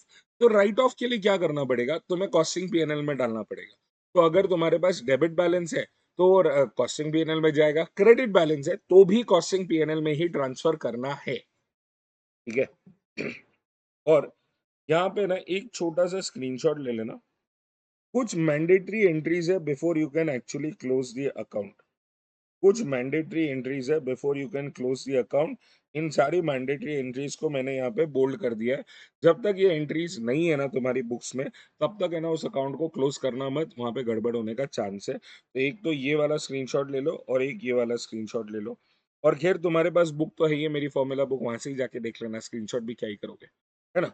तो ये वो मैंडेटरी एंट्रीज है जो तुम्हारे बुक्स में होनी ही चाहिए। अब आ जाते हैं अपने अगले सेगमेंट पे। अब आ जाते हैं अपने अगले सेगमेंट में विच इज, एक सेकंड, रिकंसिलिएशन। अब रिकंसिलिएशन में क्या होता है ना, क्योंकि तुम नॉन, अच्छा ये है ना सिर्फ नॉन इंटीग्रेटेड बुक्स में ही हो सकता है। क्योंकि नॉन इंटीग्रेटेड बुक्स में तुम दो सेपरेट बुक्स बना रहे हो, you are making two separate books, cost books अलग है और फाइनेंशियल बुक्स अलग है। क्योंकि बुक्स अलग अलग है और दोनों बुक्स को बनाने का तरीका, वो दोनों के रूल्स प्रिंसिपल्स अलग अलग है, उसकी वजह से है ना तुमने ये ध्यान रखना है कि दोनों जगह प्रॉफिट भी अलग अलग आएगा, और इसलिए अपन लोग रिकंसिलिएशन बनाते हैं। अब रिकंसिलिएशन के तीन टाइप है। पहला वाला जो टाइप होएगा ना, इसमें सीधा तुम्हें डिफरेंस दे देंगे, दोनों बुक्स का प्रॉफिट दे देंगे, डिफरेंस दे देंगे, बोलेंगे प्लस माइनस करो और प्रॉफिट ले आओ, मैच कर दो। दूसरे वाले टाइप में ना फाइनेंशियल बुक्स का पीएनएल देंगे और कॉस्ट शीट बनानी पड़ेगी और फिर डिफरेंसेस लिख के तुम्हें रिको करना पड़ेगा। तीसरी वाली बुक्स में ना कोई भी बुक्स नहीं दिया होगा, ना फाइनेंशियल ना कॉस्ट बुक्स, तो तुमने ना दोनों बुक्स बनानी है और फिर डिफरेंसेस लिख के तुम्हें करना है कैलकुलेट। अब कुछ कॉमन एडजस्टमेंट्स है, वो अपन लोग देख लेते हैं। वो है ना तुम्हें टाइप 1, टाइप 2, टाइप 3 सब जगह काम आएंगे। तो तुम्हें बोल दिया है फैक्ट्री ओवरहेड्स अंडर एब्सॉर्ब या कोई भी ओवरहेड अंडर एब्सॉर्ब बोला है, तो देख एक बात समझ, तुम जो फाइनेंशियल बुक्स में लिखते हो ना, फाइनेंशियल बुक्स में ये इनकर्ड है, जो कॉस्ट बुक्स में लिख रहे हो ये रिकवर्ड है। अब अंडर एब्सॉर्ब का मतलब क्या है, तुमने खर्चा ज्यादा किया है, रिकवर कम किया, ठीक है, खर्चा ज्यादा है, रिकवर्ड कम है। तो अगर उस लॉजिक से देखो ना, तो तुमने कम खर्चा लिखा है कॉस्ट बुक्स में, इसकी वजह से कॉस्ट बुक्स का प्रॉफिट बढ़ गया। तो अगर कॉस्ट बुक्स का प्रॉफिट बढ़ गया है और मैच करना है फाइनेंशियल बुक से, तो क्या करेंगे, माइनस करेंगे, माइनस करेंगे कॉस्ट बुक्स के प्रॉफिट को। तो हमेशा ध्यान रखना, अपन लोग will always start with cost books unless otherwise mention. और लॉस से स्टार्ट कर रहे हो या प्रॉफिट से स्टार्ट कर रहे हो, तुम्हारे साइन में कोई फर्क नहीं आएगा, ठीक है। लॉस से चालू करो या प्रॉफिट से चालू करो, कोई फर्क नहीं आने वाला है, ठीक है ना।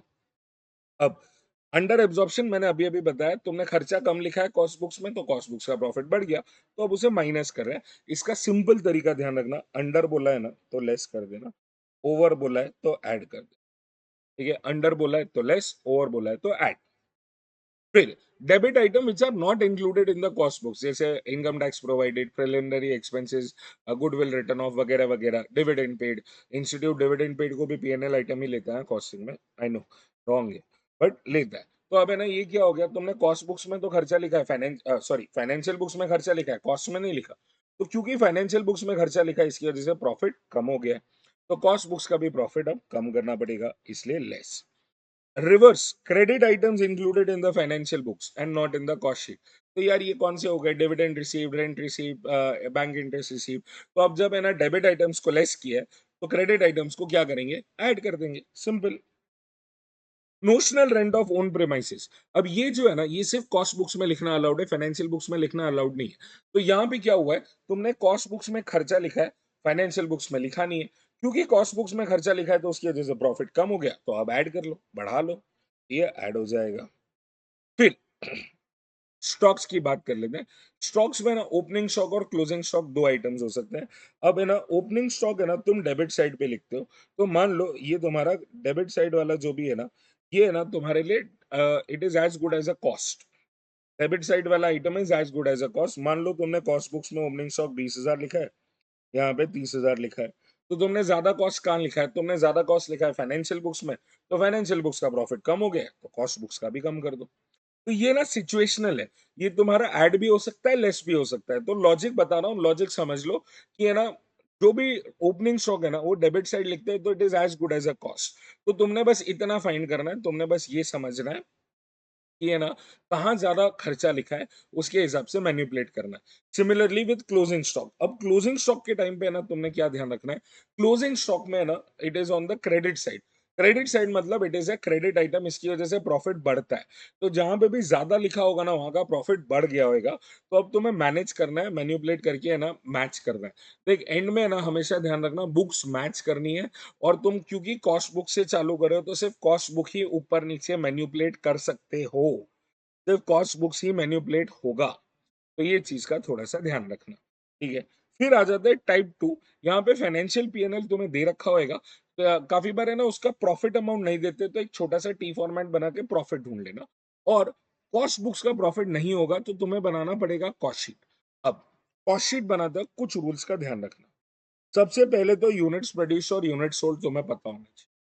कॉस्ट शीट बनाते हो, यूनिट्स प्रोड्यूस और यूनिट सोल्ड तुम्हें पक्का पता होने चाहिए, उसके बिना कॉस्ट शीट चालू करना ही मत। अच्छा, दूसरी चीज, जरूरी नहीं है सारे आइटम्स तुम्हें कॉस्ट शीट के दे दें सेपरेटली, ठीक है। हो सकता है कुछ ओवरहेड्स ही दें, इधर उधर कुछ अमाउंट दे दें, पर तुम्हें है ना, अगर कोई कॉस्ट शीट स्पेसिफिक आइटम है तो वो लेना है। अगर तुम्हारे पास कोई कॉस्ट शीट स्पेसिफिक आइटम नहीं है, तो तुम क्या करना है, तुमने है ना जो फाइनेंशियल पीएनएल में लिखा है वो का वो जहाँ पे आके चिपका देना। तो फाइनेंशियल पीएनएल में डायरेक्ट मटेरियल डायरेक्ट लेबर दिया है, बट कॉस्ट शीट के लिए अलग से कुछ नहीं दिया, तो वही डायरेक्ट मटेरियल डायरेक्ट लेबर यहाँ पे आके रख देना, ठीक है। और कुछ भी हो जाए, दुनिया इधर ही हो जाए, closing stock as per cost sheet will always be as per cost of production. Closing stock cost sheet में as per cost of production करना है। तुम्हारे पास होगा फाइनेंशियल बुक्स में उसका वैल्यू, पर तुमने वो वैल्यू नहीं लेनी है। तुमने जो वैल्यू लेनी है वो एज पर कॉस्ट शीट लेनी है। As per cost of production जो क्रॉस मल्टीप्लाई करके अपन लोग निकालते हैं वही लेना है। ठीक है। अब फिर क्या है, कॉस्ट शीट बन गई, उसका बुक्स का प्रॉफिट आ गया, दोनों बुक्स को है ना डिफरेंसेस लिख के अलाइन कर देना। टाइप 3 है ना आजकल इतना आ नहीं रहा है, इंस्टीट्यूट ज्यादा मूड में नहीं है टाइप 3 पूछने के, तो ये अपन लोग थोड़ा सा स्किप करेंगे, तो बाद में रीड कर लेना। एंड विद दैट अपना खत्म हो गया है cost accounting system. I will see you with process costing now. हाँ जी सर, अगला चैप्टर चालू कर रहे हैं, joint products and by products. अब है ना ये चैप्टर में ना सिर्फ दो ही टाइप के क्वेश्चन आते हैं, एक होता है जॉइंट कॉस्ट एलोकेशन का और एक होता है डेप्थ ऑफ प्रोसेसिंग का। जॉइंट कॉस्ट एलोकेशन में तुम्हें कॉस्ट डिवाइड करनी है, डेप्थ ऑफ प्रोसेसिंग में ये बताना है कि प्रोडक्ट को फर्दर प्रोसेस करना है या नहीं करना है। That is all that this chapter has. अब सिर्फ इतना ध्यान रखना, all cost up the split off point are joint cost, all cost after split off point are further processing cost. ये दो टाइप के कॉस्ट होने वाले, जॉइंट कॉस्ट और फर्दर प्रोसेसिंग कॉस्ट। तो ध्यान रखना, all cost up to the split off point are joint cost and all cost up to the after the split off point is further processing. ठीक है। अब joint cost allocation के अपने पास चार method है। वो चार मेथड क्या है वो देख लेते हैं। सबसे पहला मेथड है फिजिकल मेजर मेथड या फिजिकल आउटपुट मेथड। इसका मतलब क्या होगा कि तुम्हें ना स्प्लिट ऑफ पॉइंट पे जितना क्वांटिटी मिला है ना, जितना क्वांटिटी मिला है उतना है ना उसके रेशियो में तुम्हें कॉस्ट डिवाइड करना है। ठीक है। तो अगर तुम्हें है ना ए और बी मिला, 100 यूनिट ए आया और 200 यूनिट बी आया, तो 100:200 और 1:2 के रेशियो में तुम डिवाइड कर लो। फिर आता है sale value at split off. तो अभी पहले वाले मेथड में क्या कर रहे थे, क्वांटिटी के बेसिस पे, दूसरे वाले मेथड पे करेंगे सेल्स वैल्यू पे। ध्यान ध्यान रखना है यहाँ पे सेलिंग प्राइस नहीं, सेल्स वैल्यू लेना है। मान लो ये 10 रुपए, तो मतलब 1000 रुपए, और ये 20 रुपए है, तो ये हो गए कितने, 4000 रुपए। नाउ फिजिकल मेजर में you will divide in the ratio of 100:200, but sale value at split off पे यू विल डिवाइड एट 1000:4000, 1:4 के रेशियो। ठीक है। दोनों में डिफरेंस समझ में आ गया। क्वांटिटी का रेशियो हुआ तो फिजिकल मेजर, सेल्स वैल्यू का रेशियो हुआ तो sale value at split off. अच्छा, क्वेश्चन अगर साइलेंट होता है ना, काफी बार ये ना क्वेश्चन तुम्हें बोलेगा ही नहीं, फिर बोलेगा जॉइंट कॉस्ट एलोकेट करके लो। तो जॉइंट कॉस्ट अगर एलोकेट करना है और मेथड नहीं बोला है, तो sale value at split off ये मेथड लेना होता है। ठीक है। फिर नेट रियलाइजेबल वैल्यू मेथड, इसमें क्या होता है, सेल्स एट फाइनल स्टेज। ठीक है। तुमने फर्दर प्रोसेस करने के बाद समझो ए को फर्दर प्रोसेस करके तुमने A1 बनाया, तो A1 का सेल्स, A1 का sales minus the further processing cost is your net realisable value. ठीक है।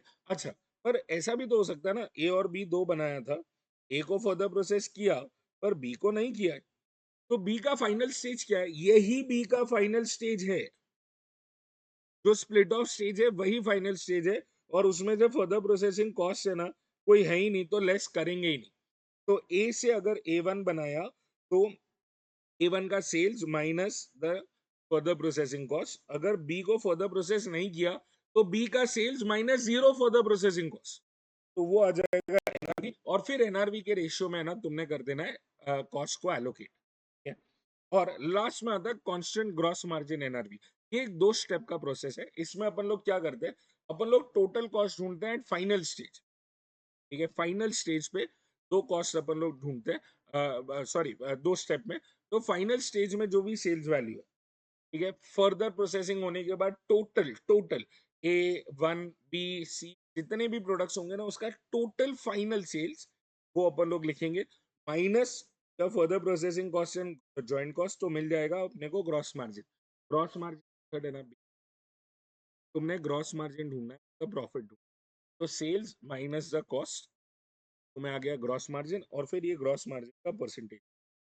ठीक है। ये सब कुछ होगा स्टेप वन टोटलिटी बेसिस पे, सारा का सारा काउंट करने के बाद टोटल टोटलिटी बेसिस पे ये कैलकुलेशन बनेगी, और फिर अपन लोग जॉइंट कॉस्ट एलोकेशन करेंगे। अब जो जॉइंट कॉस्ट एलोकेशन होगा ना, वो कैसे होगा, वो इंडिविजुअल प्रोडक्ट का है। तो इंडिविजुअल प्रोडक्ट का sale at final stage minus the margin. तो सेल्स में से है ना तुमने प्रॉफिट निकाल दिया, तो सेल्स में से प्रॉफिट निकालोगे तो क्या बच जाएगा, टोटल कॉस्ट। और ये जो टोटल कॉस्ट है ये स्प्लिट होगा दो चीजों, फर्दर प्रोसेसिंग कॉस्ट और joint cost. Further processing cost तुम्हें पता है, तो बचा हुआ फिगर क्या हो गया, जॉइंट कॉस्ट। ये ना बेसिकली एक बैकवर्ड कैलकुलेशन है, उल्टा कैलकुलेट कर। पहले ओवरऑल बेसिस पे प्रॉफिट निकाला, फिर इंडिविजुअल प्रोडक्ट्स का है ना प्रॉफिट माइनस कर दिया, सेल में से प्रॉफिट निकाला, तो बचा टोटल कॉस्ट। और वो टोटल कॉस्ट के दो ही स्प्लिट है, एक है फर्दर प्रोसेसिंग कॉस्ट और एक है जॉइंट कॉस्ट। क्योंकि फर्दर प्रोसेसिंग कॉस्ट पता है तो बैलेंसिंग फिगर जॉइंट कॉस्ट समझ में आ रहा है। बहुत ही सिंपल बेसिक। और अब आ जाते हैं अपने नेक्स्ट कैटेगरी पे, which is depth of processing. अब है ना डेप्थ ऑफ प्रोसेसिंग कैसे आने वाला है ये समझ लो। पहले तो होता क्या है डेप्थ ऑफ प्रोसेसिंग, है ना बेसिकली अपन लोग ये देखने की कोशिश करें क्या प्रोडक्ट को फर्दर प्रोसेस करने से फायदा होगा या नहीं। Should we further process the product और should we not further process the product, वो अपन लोग को यहाँ पे ध्यान रखना है। ठीक है, तो अब यहाँ पे है ना स्टेज वन, स्टेप वन में अपन लोग है ना एक दो तरीके हैं, अपन लोग है ना दोनों तरीके समझेंगे। पहला तरीका क्या है, पहला तरीका है जहां पे अपन लोग profit before and after further processing दोनों चेक करेंगे। तो प्रॉफिट बिफोर फर्दर प्रोसेसिंग में सेल कहाँ होएगा, अगर फर्दर प्रोसेस नहीं किया है मतलब स्प्लिट ऑफ का सेल, तो सेल दैट स्प्लिट ऑफ, और वहां तक है ना तुम्हारा एक ही कॉस्ट लगा है जॉइंट कॉस्ट, ये माइनस कर दिया तो तुम्हें प्रॉफिट आ गया। This is profit before further process. Profit after further processing को क्या तो क्या हो जाएगा, सेल्स एट फाइनल स्टेज, एकदम लास्ट स्टेज का सेल्स अपन लोग लेंगे आफ्टर फर्दर प्रोसेसिंग वाला। और अब है ना दो कॉस्ट लगेंगे, जॉइंट कॉस्ट और फर्दर प्रोसेसिंग कॉस्ट, माइनस करो प्रॉफिट आ जाएगा। ठीक है, अब जहां पे भी प्रॉफिट ज्यादा आया ना वो करना है। अगर बिफोर प्रोसेसिंग आया है तो फिर है ना तुम प्रोसेस मत करो, अगर आफ्टर फर्दर प्रोसेसिंग आया तो उसे फर्दर प्रोसेस करो। तो इन दोनों में से कोई एक ऑप्शन है ना तुम्हें चूज करना पड़ेगा। ठीक है, और इसी का ही एक एक्सटेंडेड मतलब एक डेरिवेटिव मेथड है, विच इज मेथड नंबर 2। अब एक बात समझो, तुमने जो जॉइंट कॉस्ट ए के लिए यहाँ लिखी है ना, वही जॉइंट तुमने जो जॉइंट कॉस्ट ए के लिए यहाँ लिखी है ना, वही जॉइंट कॉस्ट यहाँ पे भी लिखी है। तो तुम ये लिखो या मत लिखो, सेम अमाउंट माइनस करोगे तो कोई फर्क नहीं पड़ने वाला है बेसिकली, कि ना वो करना है कि नहीं करना। तो अगर तुम है ना यहाँ पे इन दोनों को निकाल देते हो तो क्या बचता है, यहाँ पे तुम्हारे पास सेल वैल्यू और स्प्लिट ऑफ बचा है। Sales at after further processing minus further processing cost, ये क्या है, ये टेक्निकली एनआरवी है ना। Sales at final stage minus the further processing cost NRV है। तो तुम चाहो ना तो sale at split off versus NRV भी अपन लोग यहाँ पे है ना कर सकते हैं कैलकुलेट, और अपन लोग इनको कंपेयर करेंगे NRV with sale value at split off. अगर एनआरवी ज्यादा है तो फर्दर प्रोसेस करना है, स्प्लिट ऑफ पे सेल ज्यादा है तो फिर फर्दर प्रोसेस मत करना। समझ में आया क्या। तो है ना जो सेकंड मेथड है ना वो एक्चुअली है ना फर्स्ट मेथड का डेरिवेटिव है, उसी से ही सेकंड मेथड बना है। दिस वन इज शॉर्टर, कि ये थोड़ा जल्दी हो जाएगा, but depending on the question हो सकता है कभी कभार क्वेश्चन तुम्हें बोल देगा कि on the basis of profit before and after further processing बताओ कि कौन सा प्रोडक्ट करना है कि नहीं करना। तो वो एक चीज हो सकती है। अगर क्वेश्चन साइलेंट है तो तुम्हारे पास जितना डेटा अवेलेबल है उसके बेसिस पे है ना तुम दोनों में से कोई भी एक मेथड कर लेना, है ना। And this completes your chapter, I will see you in the next one. हाँ जी सर, चालू करें अगला topic which is process costing.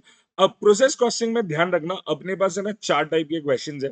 एक है बेसिक प्रोसेस अकाउंट्स, एक है इक्विवेलेंट प्रोडक्शन, एक है इंटर प्रोसेस प्रॉफिट, और बाकी के थोड़े से मिसलेनियस कैटेगरी के क्वेश्चंस भी हैं। But that being said, basic process costing और इक्विवेलेंट प्रोडक्शन ये सबसे ज्यादा मेजरली आने वाले टॉपिक्स है। अब बेसिक प्रोसेस अकाउंट कौन सा हुआ, बेसिक प्रोसेस अकाउंट वो हुआ जहां पे है ना तुम्हारे पास ओपनिंग क्लोजिंग डब्ल्यूआईपी नहीं है, डब्ल्यूआईपी नहीं है, that is what is basic process costing. ठीक है ना। अब इसमें कितने अकाउंट बनेंगे, इसमें अकाउंट बनेंगे सर तीन। पहला अकाउंट बनेगा प्रोसेस अकाउंट, फिर बनेगा नॉर्मल लॉस अकाउंट, तीसरा होगा एबनॉर्मल लॉस या गेन अकाउंट। अब कभी भी है ना तुम्हारे पास इस टाइप का कोई वर्किंग आ जाए, कोई क्वेश्चन आ जाए, तो क्या करना है, सबसे पहले तो मटेरियल इंट्रोड्यूस और यूनिट्स और अमाउंट लिख लेना, और भी जितने भी खर्चे दिए हुए होंगे ना उन सबको रिकॉर्ड कर लेना। फिर नॉर्मल लॉस के यूनिट्स एट स्क्रैप वैल्यू, इतना फॉर्मेट भर लेना है। ठीक है, सारे के सारे डेबिट्स, और क्रेडिट साइड में जाके बाय नॉर्मल लॉस उसके यूनिट्स और उसका अमाउंट स्क्रैप वैल्यू लिख लेना। इतना is what you will have to write. तो ये क्या हो गया, ये हो गया तुम्हारा बेसिक वाला का फर्स्ट पार्ट, जहां पे तुमने सारे डेबिट लिख दिए, क्रेडिट साइड में नॉर्मल लॉस लिख दिया, और फिर आ जाना एक्सपेक्टेड कॉस्ट पर यूनिट पे, which is all of the debit का जो भी खर्चा है minus scrap value of normal loss divided by units minus the scrap units. ये है ना इतना वर्किंग बन जाना चाहिए। तो step number one, material introduce सारे यूनिट्स लिखो, क्रेडिट साइड पे माय नॉर्मल लॉस और उसके यूनिट्स लिख दो। इतना होने के बाद अपन लोग यहाँ पे क्या करेंगे, ये इतना कैलकुलेशन बनने के बाद एक्सपेक्टेड कॉस्ट पर यूनिट ढूंढेंगे। और दो ही तीन ही पॉसिबिलिटीज है, या तो तुम्हारा टेक्निकली दो ही है, या तो तुम्हारे पास एबनॉर्मल लॉस या एबनॉर्मल गेन दोनों में से कुछ एक हुआ होगा और आउटपुट ट्रांसफर हुआ होगा। तो जो भी आउटपुट ट्रांसफर्ड है वो यूनिट्स एट एक्सपेक्टेड कॉस्ट जो तुमने यहाँ पे निकाली।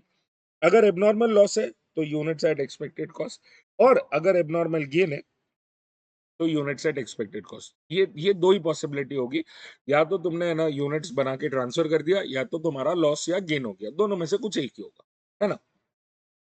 अब अगर तुम्हारे पास एबनॉर्मल लॉस है तो नॉर्मल लॉस अकाउंट कैसा दिखेगा, हाँ बराबर से सुनना। अगर एबनॉर्मल लॉस है तो नॉर्मल लॉस अकाउंट कैसा दिखेगा। नॉर्मल लॉस अकाउंट में एक एंट्री तो आ जाएगी यहां से। अब ये नॉर्मल लॉस की यूनिट्स का क्या करोगे, तुम लोग बेच दोगे। तो by cash bank, same quantity same amount, ये हो गया तुम्हारा यूनिट्स का कैलकुलेशन खत्म। और फिर आएगा abnormal loss account. Abnormal loss account में क्या होगा, तुम्हारे पास एक एंट्री तो आ जाएगी प्रोसेस अकाउंट से। अब ये भी तो यूनिट्स बिगड़ ही गए ना, खत्म हो चुके हैं, ये भी खराब है। तो अब क्या करेंगे अपन, इसको कैश बैंक में बेच देंगे। जो भी स्क्रैप वैल्यू मिलेगा उसका वो अपन लोग, जो स्क्रैप वैल्यू नॉर्मल लॉस का है वही स्क्रैप वैल्यू एबनॉर्मल लॉस का भी है, तो यहाँ पे अपन उसको बेच डालेंगे।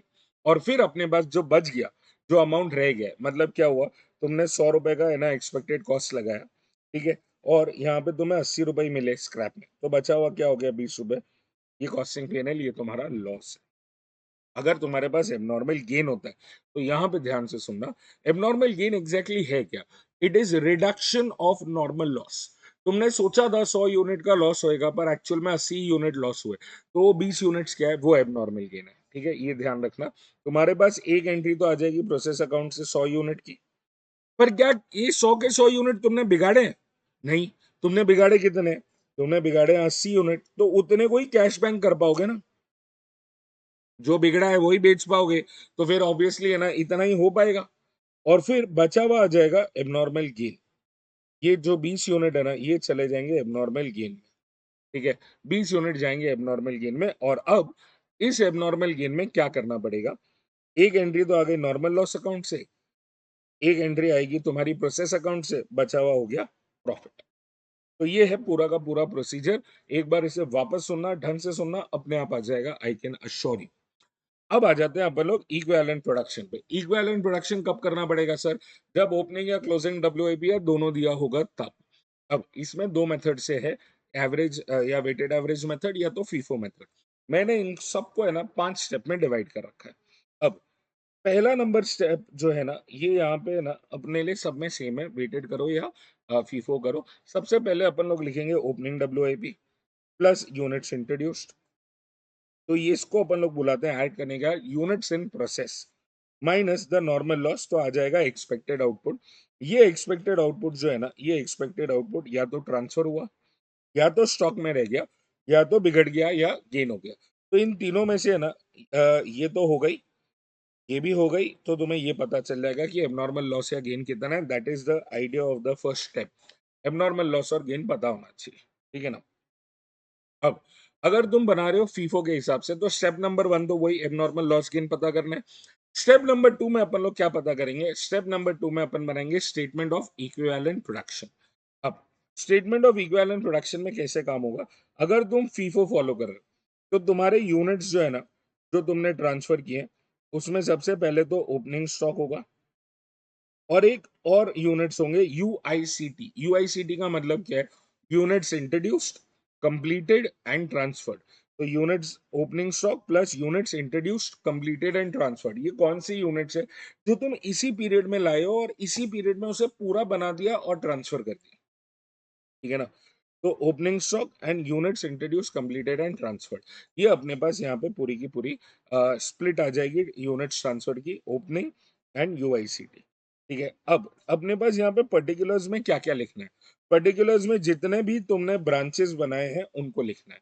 तो सबसे पहले ओपनिंग स्टॉक, इसमें हमेशा बैलेंस परसेंटेज लिखना है। बैलेंस परसेंटेज का मतलब क्या हुआ, मटेरियल 80% कंप्लीट है, अरे तो इस पीरियड में तो 20% और कंप्लीट कर रहा है ना। लेबर 60% कंप्लीट है, तो अरे इस पीरियड में तो 40% ही कंप्लीट करना है ना।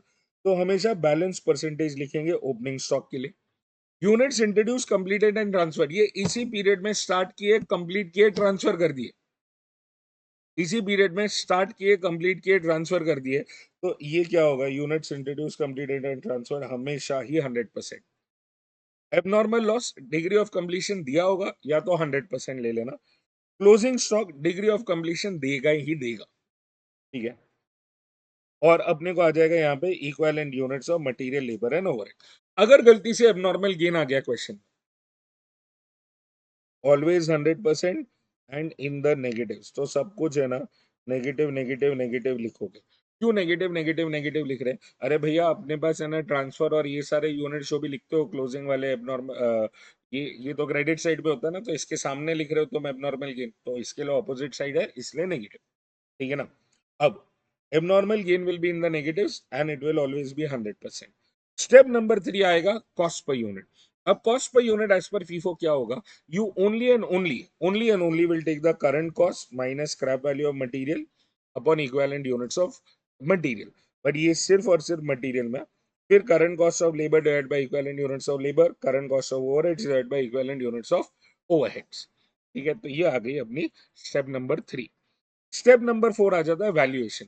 वैल्यूएशन बड़ा सिंपल है, जितने भी इक्विवेलेंट यूनिट्स है ना इनटू कॉस्ट पर यूनिट कर देना। तो अगर तुमने यहाँ पे लेबर में ना 10,000 यूनिट लिखे हैं, तो 10,000 यूनिट इंटू जो भी कॉस्ट पर यूनिट लेबर का होगा वो, बस बड़ा सिंपल है, उतना ही काम करना है हर चीज के लिए, ठीक है। अब अगर तुम वेटेड एवरेज करो तो वेटेड एवरेज में है ना तुम्हारे पास तीन ही पर्टिकुलर होंगे, यूनिट ट्रांसफर्ड, एबनॉर्मल लॉस और क्लोजिंग डब्ल्यूआईपी। यूनिट ट्रांसफर का डिग्री ऑफ कंप्लीशन हमेशा 100% होगा।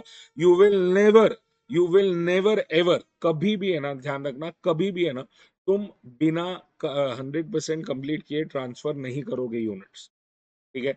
तो बिना 100% कंप्लीट किए हुए यूनिट्स ट्रांसफर होंगे नहीं। तो ये आ गया तुम्हारा 100%। एबनॉर्मल लॉस का डिग्री ऑफ कंप्लीशन है ना या तो दिया होगा या 100%।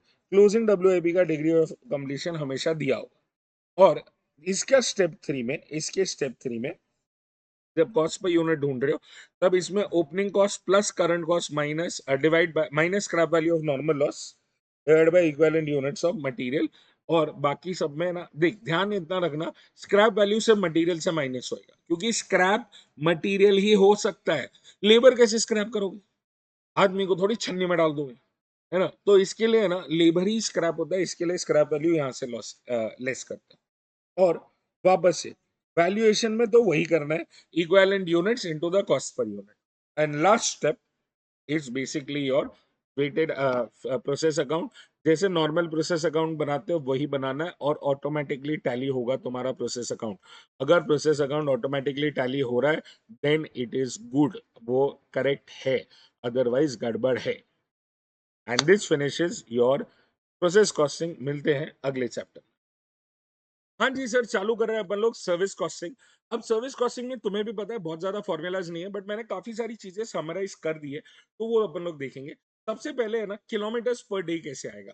तो मान लो तुम ए टू बी जा रहे हो तो ये हो गया वन वे, और बी टू ए आओगे तो वो हो गया राउंड ट्रिप। तो ए टू बी गए और वापस भी आए तो ये राउंड ट्रिप हुआ।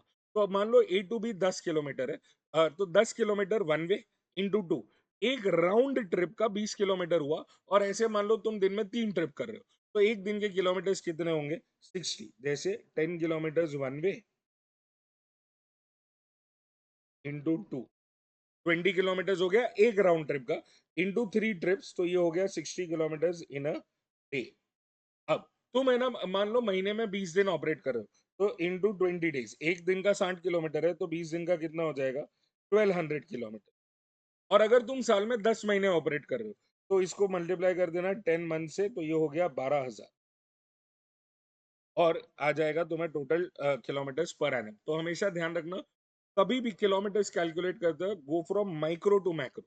वन वे कितना इंटू टू, तो राउंड ट्रिप कितने ट्रिप्स कर रहे हो, तो एक दिन का kilometres into number of days करोगे तो एक महीने का किलोमीटर्स, और इंटू नंबर ऑफ मंथ्स करोगे तो एक साल का किलोमीटर। तो ये चीज का ध्यान रखना कि है ना मल्टीप्लीकेशन में वो एक्सट्रीम माइक्रो से मैक्रो, नहीं तो गड़बड़ होने का चांस है, ठीक है। अब पैसेंजर किलोमीटर्स या टन किलोमीटर्स कैसे आने वाले हैं वो समझ लो। तो सिंपली पुट एकदम go by the literal verbatim, passenger kilometers पूछा है ना, तो it is basically number of passengers into number of kilometer. मान लो 30 पैसेंजर्स गए 10 किलोमीटर वन वे, तो ये क्या हो गया, ये हो गया 300 पैसेंजर किलोमीटर। पर ये जो 300 पैसेंजर किलोमीटर हुए हैं वो वन वे के हुए, तो इंटू टू करोगे तो तुम्हें एक राउंड ट्रिप का पैसेंजर किलोमीटर्स मिलेगा इनटू नंबर ऑफ ट्रिप्स। मान लो 3 ट्रिप्स किए, तो तुम्हें एक दिन का पैसेंजर किलोमीटर्स मिलेगा इनटू इनटू 20 दिन अगर तुम ऑपरेट कर रहे हो तो एक महीने का पैसेंजर किलोमीटर्स मिलेगा, और अगर तुम 10 ही महीने ऑपरेट कर रहे हो तो एक साल का पैसेंजर किलोमीटर। तो प्लीज ध्यान में रखना कि यहाँ पे ना पैसेंजर किलोमीटर्स में भी सेम कहानी है, go from extreme micro to macro. एकदम छोटा passenger into kilometres, one way का पैसेंजर किलोमीटर्स कितना हो रहा है, राउंड ट्रिप का कितना हो रहा है, एक दिन में, एक महीने में, एक साल में। Are we clear? अब ये करते वक्त ना एक चीज का ध्यान रखना, काफी बारी क्या होगा ना, स्पेशली टन किलोमीटर्स में, टन किलोमीटर्स में क्या होगा, ट्रक जा रहा है पूरा भर के पर आ रहा है खाली, तो आते वक्त टन्स ही नहीं है। तो प्लीज ध्यान रखना, अगर टन्स नहीं है तो टन किलोमीटर्स भी नहीं होंगे, you will not have ton kilometres either. तो ये चीज का एकदम एकदम खास फोकस रखना कि अगर टन्स नहीं है तो टन किलोमीटर्स भी नहीं होंगे। तो ये चीज है ना ध्यान रखना, specially in case of ton kilometre, है ना। फिर आएगा कमर्शियल टन किलोमीटर्स। अब कमर्शियल टन किलोमीटर्स कैसे आएगा, that is basically average load into total kilometre, है ना। अच्छा, काफी बार ये ना क्वेश्चन क्या पूछ लेता है, फाइंड फेयर पर पैसेंजर किलोमीटर, फेयर पर टन किलोमीटर, ऐसा कुछ पूछ लेगा। तो हमेशा ध्यान रखना कि है ना, अगर ये पूछा है फेयर पर पैसेंजर किलोमीटर, पर के पहले जो है ना वो न्यूमरेटर है, पर के बाद में जो है वो डिनोमिनेटर है, और टोटल फ्री है। इसका क्या मतलब हुआ सर, मान लो फेयर पर पैसेंजर किलोमीटर ढूंढ रहे हो, तो न्यूमरेटर में क्या आएगा, पर के पहले, which is fair, but fair नहीं, टोटल फेयर। पर के बाद में जो है ना वो आएगा डिनोमिनेटर, पर के बाद में जो आएगा वो आएगा denominator, which is total passenger kilometre, सिर्फ पैसेंजर किलोमीटर्स नहीं, total passenger kilometre, so that is what it is, total fair upon total passenger kilometres. And ये ध्यान रखना, कभी भी फेयर पर पैसेंजर किलोमीटर, फेयर पर टन किलोमीटर पूछेंगे ना, पर के पहले वाला न्यूमरेटर है, पर के बाद वाला डिनोमिनेटर। फिर अपने पास होटल कैटेगरी के क्वेश्चंस है। होटल कैटेगरी में room days is the composite unit. अब ये रूम डेज कैसे आएगा, it is number of rooms occupied into number of days. बस इतना ध्यान रख लो, सर्विस कॉस्टिंग आराम से है ना बिना फॉर्मूला के कर पाओगे सॉल्व, है ना। चलो मिलते हैं अगले चैप्टर। हाँ जी सर, चालू करें अपना next topic which is standard costing. अब ना यार ये वाले टॉपिक में ना बड़े सारे फॉर्मूलाज है और बहुत लोगों को यहाँ पे कंफ्यूजन होती है कि एडवर्स है, फेवरेबल है क्या नहीं। तो ना मैंने यहाँ पे ना बहुत प्यारी कमेंट्री के साथ सब कुछ लिखा हुआ है, एकदम आसानी से समझ में आ जाएगा, सुनो। तो देख, अपने को है ना यहाँ पे स्टैंडर्ड कॉस्टिंग का गोल क्या है, जो प्रॉफिट सोचा था वो होना चाहिए। अब अगर वो नहीं हुआ तो क्यों नहीं हुआ, प्रॉफिट कैसे आता है, प्रॉफिट आता है सेल्स माइनस कॉस्ट करके। तो या तो सेल्स में गड़बड़ हुई, या कॉस्ट में गड़बड़ हुई, या दोनों में गड़बड़ हुई, है ना। अपने पास है ना यहाँ पे ना तुम्हारे सिलेबस में सेल्स का कुछ भी लेना देना ही नहीं है, वो आता है तुम्हारे पास सीए फाइनल में, प्रॉफिट आता है सीए फाइनल में। अपने को है ना सिर्फ और सिर्फ कॉस्ट वेराइंसेस है, और कॉस्ट में है ना अपने पास 4 टाइप के कॉस्ट होते हैं। देख, पूरा लिटरेचर ना कॉस्टिंग का 3 कॉस्ट पे बना हुआ है, material, labour and overheads. But यहाँ पे ना 4 कॉस्ट माने जाएंगे, material, labour, variable overhead and fix overhead. क्यों सर, क्योंकि है ना मटेरियल, लेबर और वेरिएबल ओवरहेड ये तीनों वेरिएबल कॉस्ट है, और वेरिएबल कॉस्ट के वेराइंसेस निकालने का तरीका और फिक्स कॉस्ट निकालने के वेराइंसेस निकालने का तरीका अलग अलग है। इसलिए अपन लोग ने ओवरहेड को ब्रेक कर दिया है वेरिएबल और फिक्स में। अब कभी भी है ना, कभी भी को तुम वेरिएबल कॉस्ट वेरिएंस बनाओ, बी इट मटेरियल, लेबर या variable overhead, it always and always has to be as per actual output. भैया ये करना पड़ेगा एज पर एक्चुअल आउटपुट ही, ऑलवेज। कि अगर है ना 1 यूनिट बनाने के लिए 2 किलो लगना था, तुमने बनाए हैं 10 यूनिट, तो तुमने अगर 10 यूनिट बनाए ना तो तुम्हारी परफॉर्मेंस 10 यूनिट के हिसाब से मैप की जाएगी। तो अगर 1 यूनिट को 2 किलो लगना था तो 10 यूनिट को कितना किलो लगना था, that is your standard quantity. कितना लगना था इज योर स्टैंडर्ड क्वांटिटी, कितना लग गया वो एक्चुअल क्वांटिटी। क्या रेट में लाना था वो है स्टैंडर्ड रेट, क्या रेट में लाए हो दैट इज एक्चुअल रेट। कितना कॉस्ट लगना चाहिए था, स्टैंडर्ड कॉस्ट, कितना कॉस्ट लगा है, एक्चुअल कॉस्ट। और ऐसे ही करके है ना तुम्हारे लिए है ना 1 मटेरियल, 2 मटेरियल, 3 मटेरियल हो सकते हैं। अगर एक से ज़्यादा मटेरियल है तो उसे पैरेलली है ना एक के नीचे एक लिखते जाना।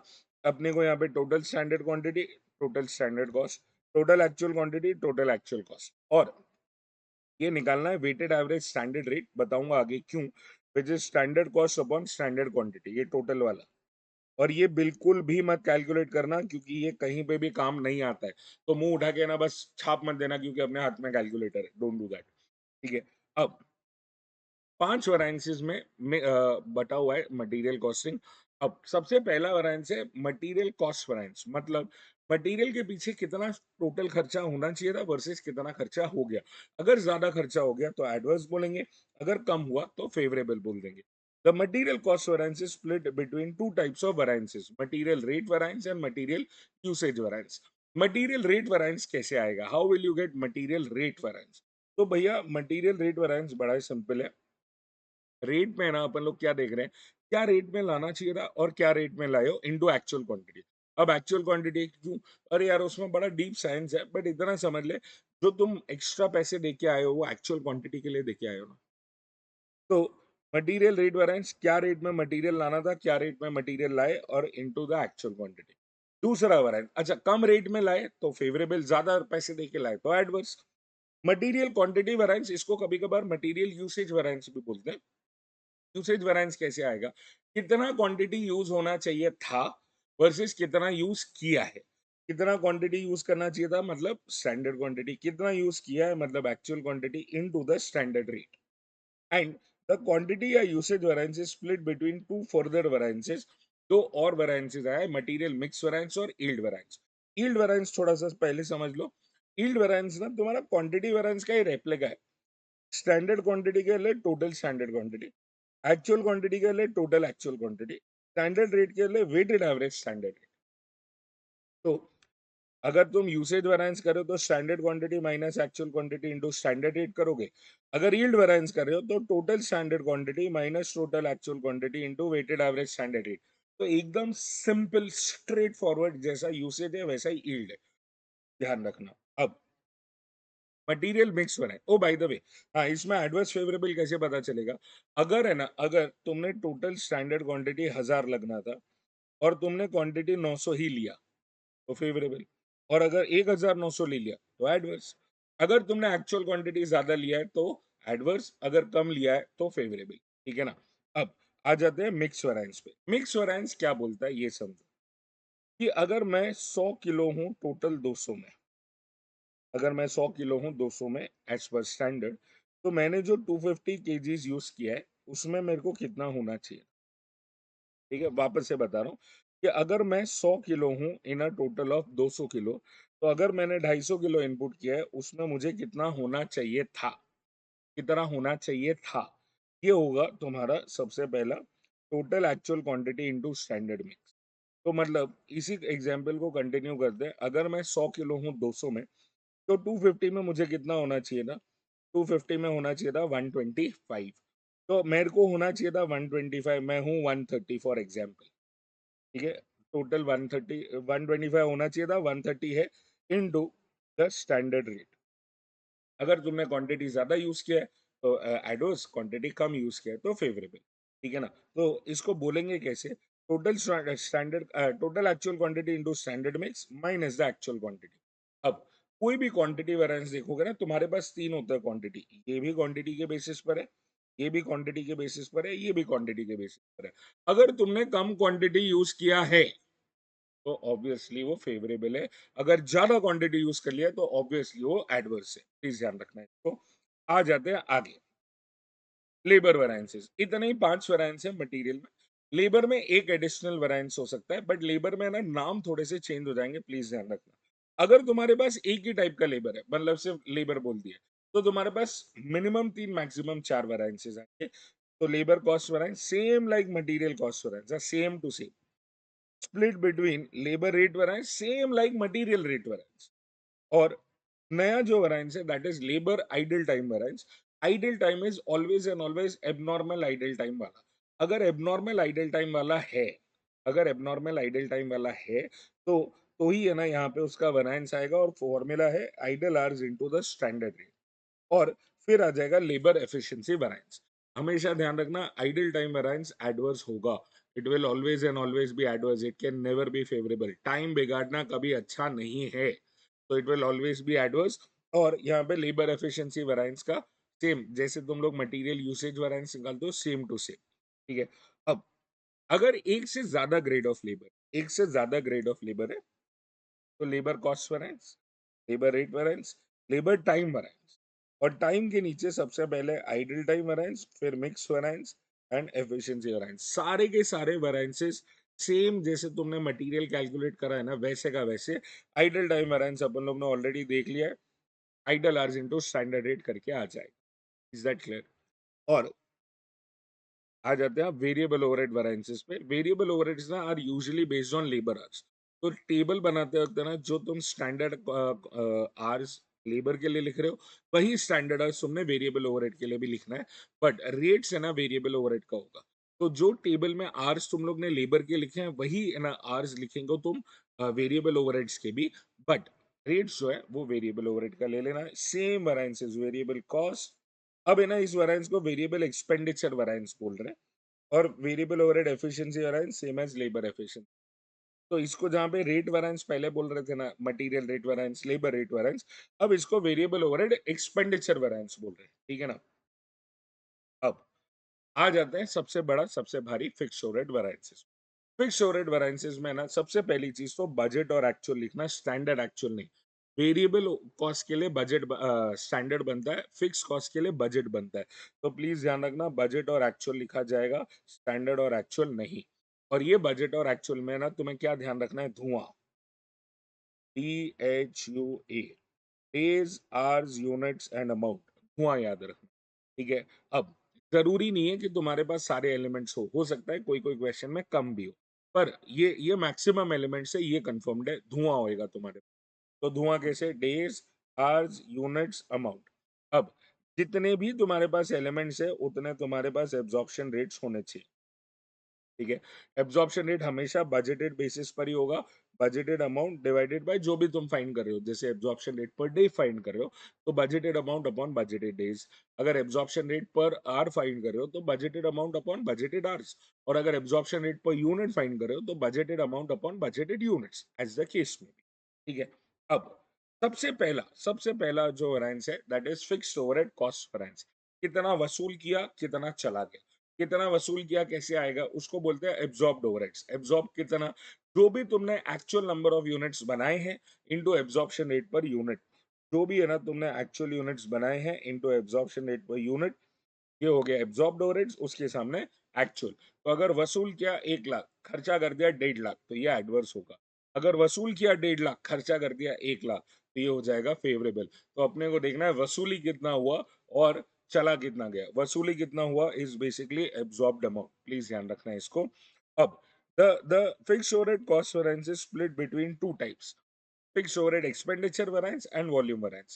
expenditure variance बड़ा सिंपल है, खर्चे की बात करें, कितना खर्चा होना चाहिए था और कितना हो गया, budgeted amount minus actual amount. अगर खर्चा ज्यादा हो गया तो एडवर्स, खर्चा कम हुआ तो फेवरेबल। और फिर उसके साथ साथ आएगा fix overhead volume variance. Volume variance में अपन लोग क्या चेक करते हैं, what do we see under volume variance. Volume का मतलब है क्वांटिटी, कितना यूनिट्स बनाने का सोचा था और कितना यूनिट्स बनाया है। तो यहाँ पे है ना, अगर सोचो, समझो कि तुमने 10,000 यूनिट बनाने का सोचा था, और उसके सामने तुमने 12,000 यूनिट बनाए, तो जिस टाइम तुमने 12,000 यूनिट बना लिए, वो क्या हो गया तुम्हारा एक्चुअल यूनिट्स। सोचा था कितने यूनिट्स बनाएंगे, 10,000, वो क्या हो गए तुम्हारे बजटेड यूनिट्स। तो budgeted units minus actual units into absorption rate per unit. अब यूनिट्स बोल लो, क्वांटिटी बोल लो, जो भी, into absorption rate per unit. अब यहाँ पे एडवर्स फेवरेबल कैसे डिसाइड होगा, तो मान लो, समझ लो, जैसे कि अगर है ना तुमने 10,000 के बदले 12,000 यूनिट बना लिए, तो वो होगा तुम्हारे लिए फेवरेबल। क्यों? क्योंकि मेरे पास उतनी ही जगह के रेंट में, मैंने उतने ही रेंट में 10,000 के बदले 12,000 यूनिट बना डाले, तो मैंने उस जगह को और एफिशिएंटली यूज किया है। क्योंकि मैंने एफिशिएंटली यूज किया है, ये फेवरेबल हो। समझ में आ रहा है? तो अगर है ना मैंने एफिशिएंटली ज्यादा काम कर लिया, मेरा फिक्स कॉस्ट है ना यार, फिक्स तो फिक्स ही रहने वाला है, वो थोड़ा ना बढ़ेगा या कम होगा।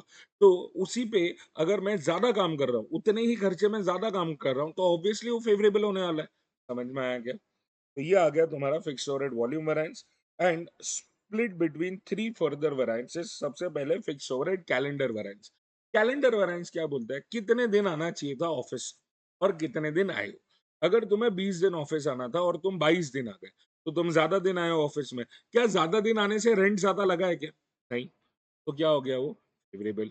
अब ये तो हो गया फिक्स्ड ओवरहेड कैलेंडर वेरिएंस। फिर आ जाता है fixed overhead capacity variance. Capacity variance किसके ऊपर है?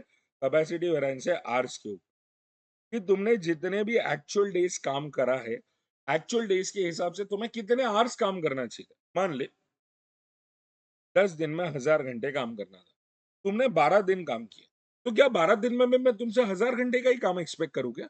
ऑब्वियसली नहीं ना, क्योंकि अगर तुम 12 दिन काम कर रहे हो तो फिर ऑब्वियसली तुम नेचुरली है ना थोड़ा टाइम ज्यादा ही काम करोगे। तो अगर 10 दिन में 1000 घंटे था, तो 12 दिन में कितना आवर्स होना चाहिए था? 12 दिन में आवर्स होना चाहिए था 1200। 1200 घंटे काम होना चाहिए था और एक्चुअल में हुआ कितना है? 1200 घंटे काम होना चाहिए था और एक्चुअल में हुआ कितना है, उसके हिसाब से तुम्हें यहाँ पे ब्रैकेट आएगा इनटू एब्जॉर्प्शन रेट पर आर। ठीक है। अब इसे ना एडवर्स फेवरेबल कैसे करना है ना, मैं तुम्हें एक बार सब साथ में बताऊंगा, ध्यान देना। Variable overhead, fixed overhead, efficiency variance. अब एफिशिएंसी वेरिएंस क्या बोलता है कि है ना तुमने 10 यूनिट बनाए हैं और तुमने उसके लिए 12 घंटे लिए, पर मैंने क्या बोला था तुमसे, एक यूनिट है ना 1 घंटे में बनना चाहिए। अगर एक यूनिट 1 घंटे में बनना चाहिए था, तुमने बनाए कितने? 10 यूनिट ना। तो 10 यूनिट को कितना टाइम लगना चाहिए था? 10 घंटे। लग गए कितने? 12 घंटे। तो ये एडवर्स होगा कि फेवरेबल होगा? बताओ। अब ये तीनों में है ना सिर्फ एक चीज ध्यान रखना, ये तीन मतलब कैलेंडर, कैपेसिटी और एफिशिएंसी वेरिएंस में है ना सिर्फ एक चीज ध्यान रखना। Consider yourself study. मान लो कि तुम पढ़ाई कर रहे हो, 10 दिन के बदले 12 दिन पढ़ाई करी, एडवर्स या फेवरेबल? फेवरेबल। 100 घंटे के बदले 200 घंटे पढ़ाई करी, एडवर्स या फेवरेबल? अरे ज्यादा पढ़ रहे हो ना यार, फेवरेबल। तुमने सिलेबस जो 10 घंटे में पूरा होना चाहिए था, उसके लिए 15 घंटे ले लिए सिलेबस पूरा करने के लिए, एडवर्स या फेवरेबल? एडवर्स। क्यों? क्योंकि तुमने टाइम ज्यादा ले लिया ना, सिलेबस उतना ही था, तुमने टाइम ज्यादा ले लिया, तो ये क्या हो गया? एडवर्स। तो ये तीनों के लिए सिर्फ ये सोचना कि तुम पढ़ाई कर रहे हो, पढ़ते वक्त ज्यादा पढ़ाई किया बेटर, ज्यादा घंटे पढ़ाई किया बेटर, पर सिलेबस पूरा करने के लिए ज्यादा टाइम ले लिया, एडवर्स। है ना? और उसकी मैंने ना कमेंट्री भी लिख के दे रखी है, आराम से पढ़ लो।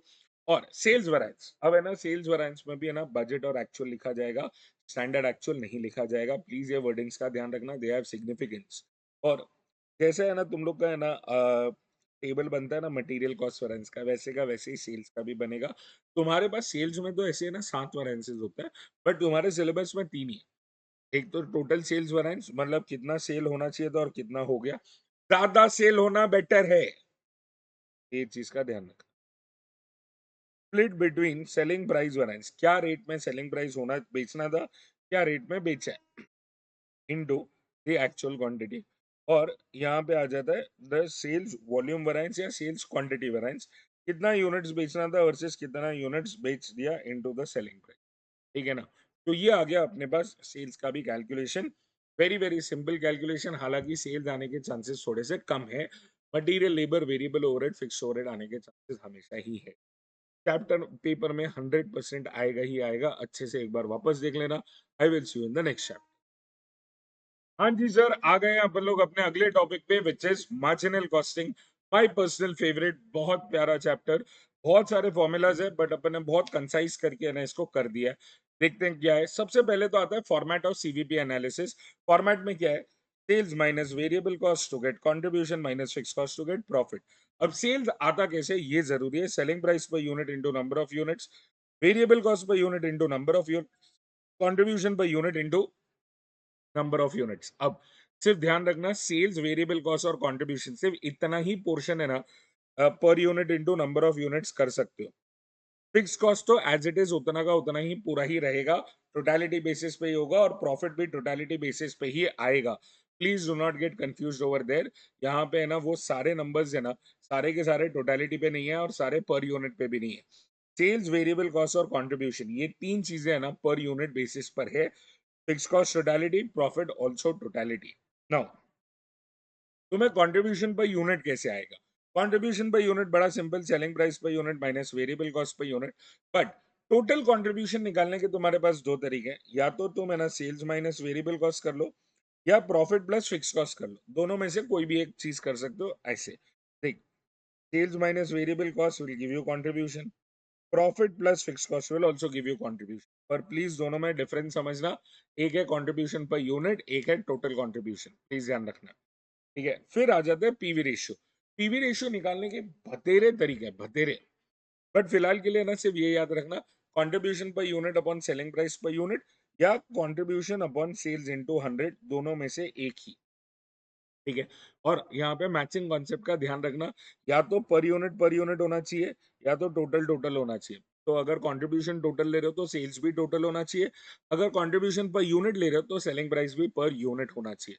ठीक है, अब एक बहुत ही इंपॉर्टेंट चीज ध्यान रखना, अगर 60% पीवी रेशियो है, इसका मतलब क्या है कि जो भी मेरा सेल होगा उसका 60% कॉन्ट्रीब्यूशन बनने वाला है, जो भी मेरा सेल होगा उसका 60% कॉन्ट्रीब्यूशन बनने वाला है। ये होता है पीवी रेशियो।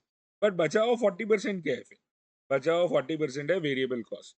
अगर मेरा पीवी रेशियो 50% है, मतलब जितना भी सेल होगा उसका 50% मेरा कॉन्ट्रीब्यूशन है, बचा हुआ 50% जो है वो वेरिएबल कॉस्ट है। ठीक है, देन ब्रेक इवन पॉइंट के क्या क्या फॉर्मूलाज है? तो ब्रेक इवन पॉइंट है ना, तुम यूनिट्स में भी निकाल सकते हो, सेल्स वैल्यू में भी निकाल सकते हो, दोनों ही कर सकते हो। बट ध्यान रखना, जब तुम यूनिट्स में निकाल रहे हो तो fix cost divide by contribution per unit होएगा। ठीक है, और अगर है ना तुम ब्रेक इवन सेल्स वैल्यू में निकालना चाहते हो तो fix cost divided by PV ratio होगा। तो प्लीज ध्यान रखना, अगर तुमने कंट्रीब्यूशन पर यूनिट से डिवाइड किया तो तुम्हें नंबर ऑफ यूनिट्स मिलेगा, अगर तुमने पीवी रेशियो से डिवाइड किया तो ब्रेक इवन सेल्स मिलेगा। ठीक है ना? फिर आ जाते हैं हम एमओएस सेल पे। एमओएस सेल कैसे आता है? Total sales minus break even sales are MOS sale. ठीक है, तो अगर तुमने लाख रुपए की सेल की है, 60,000 रुपए तुम्हारा ब्रेक इवन सेल्स है, बचा हुआ 40,000 रुपए तुम्हारा एमओएस सेल बनने वाला है। प्लीज ये चीज का ध्यान रखना। ठीक है, तो एमओएस सेल कैसे आएगा? Total sales minus break even sales is MOS sales.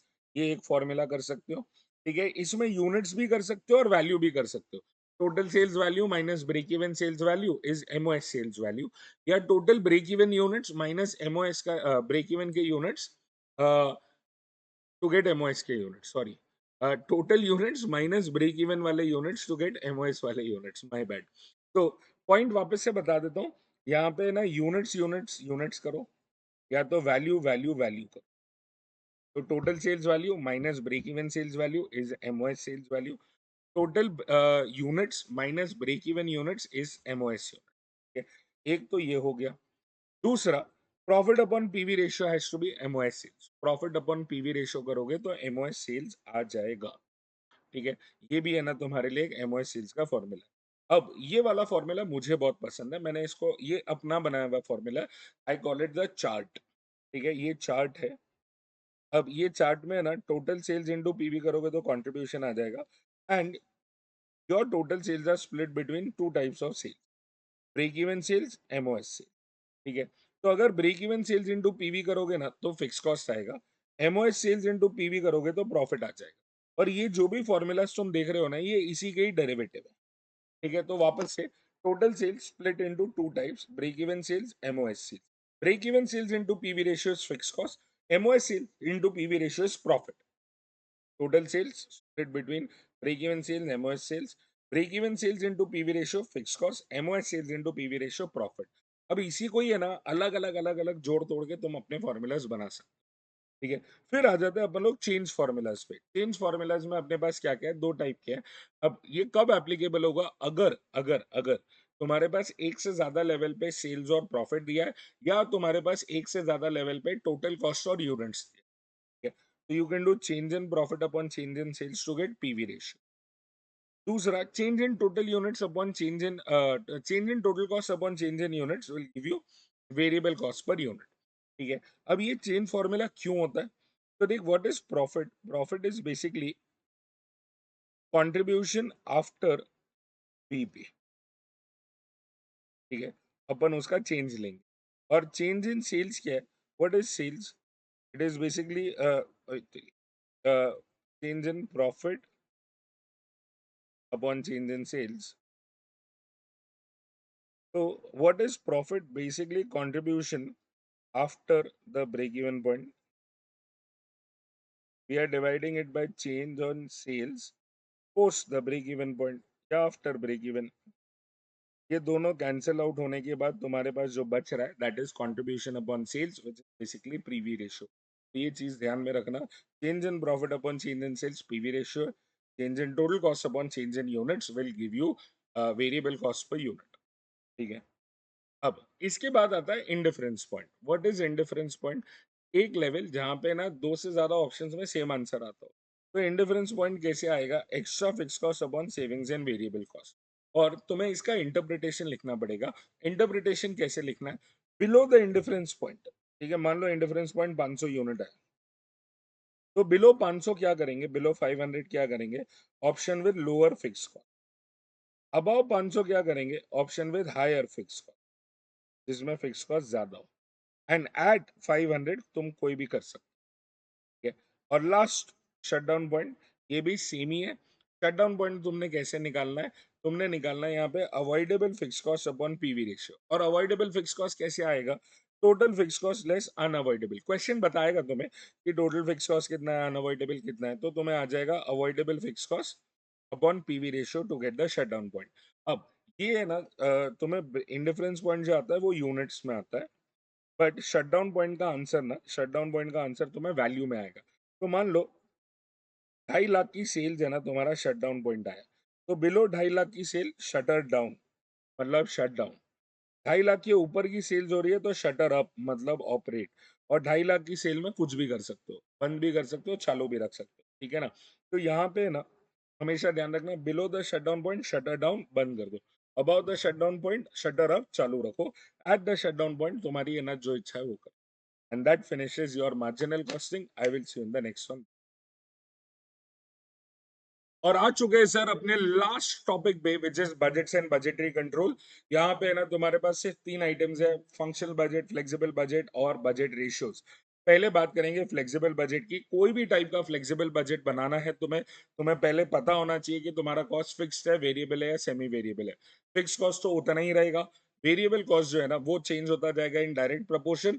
Semi variable overhead के लिए दो चीजें हो सकती है. या तो तुम्हें ना एक से ज्यादा लेवल पे दे देंगे तो तुम्हें क्या करना पड़ेगा? Change in total cost divided by change in units.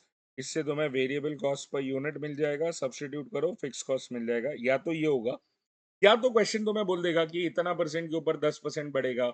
अगर तुम 95% कैपेसिटी के ऊपर गए तो 20% बढ़ेगा, सो ऑन एंड सो फोर्थ. ठीक है, तो वो हो गया फ्लेक्सिबल बजट्स. फंक्शनल बजट्स के लिए ना सबसे इंपॉर्टेंट है फ्लो ऑफ फंक्शनल बजट्स. अब ये फंक्शनल बजट्स का फ्लो कैसे आएगा? तो देख, सेल से चालू करना है, plus closing minus opening finish goods करोगे तो प्रोडक्शन बजट आ जाएगा. Production budget into KGs required per unit करोगे तो कंजम्पशन बजट आ जाएगा. Plus the closing stock of raw material minus the opening stock of raw material will get you the purchase budget but in quantity. अगर तुम उससे multiply करोगे purchase price से तो मिल जाएगा परचेज बजट इन अमाउंट. और यही है ना लेबर बजट है ना, प्रोडक्शन बजट से स्टार्ट होगा. प्लीज ध्यान रखना, labour budget will start from production budget. जितना भी यूनिट्स है प्रोडक्शन बजट का into labour hours required per unit will get you the labour budget in hours. ये है ना इन आवर्स होएगा into the rate per hour to get you your labour budget in value. तो please ध्यान में रखना, your production budget is your starting point of labour budget. Please वहां पे मिस्टेक मत कर देना. ठीक है. अब तुम्हारे पास दो टाइप के प्रोडक्शन बजट दे रखे होंगे. पहला जो प्रोडक्शन बजट का टाइप है जहां पे ना तुम्हें बोल देंगे कि production is 70% of current quarter, 30% of next quarter, 80% of second current quarter, 20% off next quarter, ऐसा कुछ. ठीक है, तो उसको अपन लोग बुलाते हैं प्रोडक्शन पैटर्न. अब उसमें क्या होगा ना, तुम्हारा फर्स्ट सेकेंड और थर्ड क्वार्टर ना, इसमें तो तुम 80% off current quarter, 20% off next quarter कर लोगे. फोर्थ क्वार्टर में भी 80% ऑफ करंट क्वार्टर तो हो जाएगा, बट ये वाला नंबर नहीं मिल पाएगा तुम्हें. तो तुमने क्या करना है? तुमने बनाना है एनुअल प्रोडक्शन बजट. तुमने बना लेना है एनुअल प्रोडक्शन बजट जहां पे है ना sales plus closing finish goods minus opening finish goods कर देना है, तो तुम्हें मिल जाएगा प्रोडक्शन बजट. और इस प्रोडक्शन में से तुमने क्वार्टर 1, 2 और 3 में ऑलरेडी कुछ प्रोडक्शन कर दिया है, तो बचा हुआ जो है that is production budget for the fourth quarter. तो तुम्हारे को यहाँ पे है ना अपने आप है ना तुम्हें अपनी बैलेंसिंग फिगर मिल जाएगी। एक बार वापस बता रहा हूँ, 80-20 बोला है, तो क्वार्टर 1 2 3 में कोई प्रॉब्लम नहीं आएगी। 80% off current quarter, 20% off next quarter. Fourth quarter में 80% ऑफ करंट क्वार्टर है, 20% ऑफ नेक्स्ट क्वार्टर नहीं है अपने पास, तो अपन बना रहे हैं annual production budget, sales plus closing minus opening to get the production budget. और ये जो प्रोडक्शन है उसमें से पहले 3 क्वार्टर में ऑलरेडी कुछ कर दिया है प्रोड्यूस, बचा हुआ करेंगे फोर्थ क्वार्टर में प्रोड्यूस, है ना। तो ये हो गया अपना प्रोडक्शन बजट टाइप 1। टाइप 2 अपना वेनिला वाला प्रोडक्शन बजट है, sales plus closing minus opening. अच्छा, एक चीज में कभी कंफ्यूज मत होना, क्वेश्चन कभी कभार बोल देता है closing stock is 25% off next month sale, 20% off next month sale. वो प्रोडक्शन पैटर्न नहीं है। प्रोडक्शन पैटर्न में तुम्हें बताया जाएगा कि कितना प्रोडक्शन करना है। 80% off current quarter, 20% off next quarter, ऐसा क्लियरली बताएंगे। Only then it is production budget type 2। बाकी सारे sorry, only then it is production budget type 1। बाकी सारे प्रोडक्शन बजट टाइप 2 ही होते हैं, ठीक है ना। तो keep that little thing in mind. Production budget type 1 और टाइप 2 जो है वो अलग अलग तरीके से ऐसे आएगा, ठीक है। और लास्ट में ना अपने पास है बजट रेशियोज। बजट रेशियोज बड़ा सिंपल है, बड़ा सिंपल है। तुमने है ना यहाँ पे 3 टाइप के बजट निकालना है, capacity, efficiency and activity. Capacity ratio कैसे आएगा? Capacity ratio actual hours upon budgeted hours. Efficiency ratio standard hours for actual output upon the actual hours for actual output into 100। For example, एक 180 seater aircraft में 90 लोग बैठे हैं, तो अपन ने कितना कैपेसिटी यूटिलाइज किया है? अपन ने यूटिलाइज किया है 50%। कैसे आया? 90 अपॉन 180 करके। 90 क्या है? दोज आर द एक्चुअल, 180 क्या है? दोज आर द बजट, ठीक है। तो ये हो गया तुम्हारा कैपेसिटी रेशियो। एफिशिएंसी रेशियो कैसे आएगा ये समझो। एफिशिएंसी रेशियो क्या बोलता है? 5 घंटे का काम अगर तुमने 5 घंटे में किया ना, तो तुम 100% एफिशिएंसी पे हो। 5 घंटे का काम अगर तुमने 6 घंटे लगा के किया तो तुम लेस देन 100% पे हो। और अगर 5 घंटे का काम तुमने 4 घंटे में कर दिया तो तुम्हारा एफिशिएंसी मोर देन 100% है। तो यहाँ पे है ना अपन लोग को कैसे आएगा एफिशिएंसी, ध्यान दे। अगर अपने को मोर देन 100% चाहिए यहाँ पे, तो कैसे आएगा? 5/4 करने से आएगा या 4/5 करने से आएगा? तो आएगा ये 5/4 करने से। अब 5 क्या है?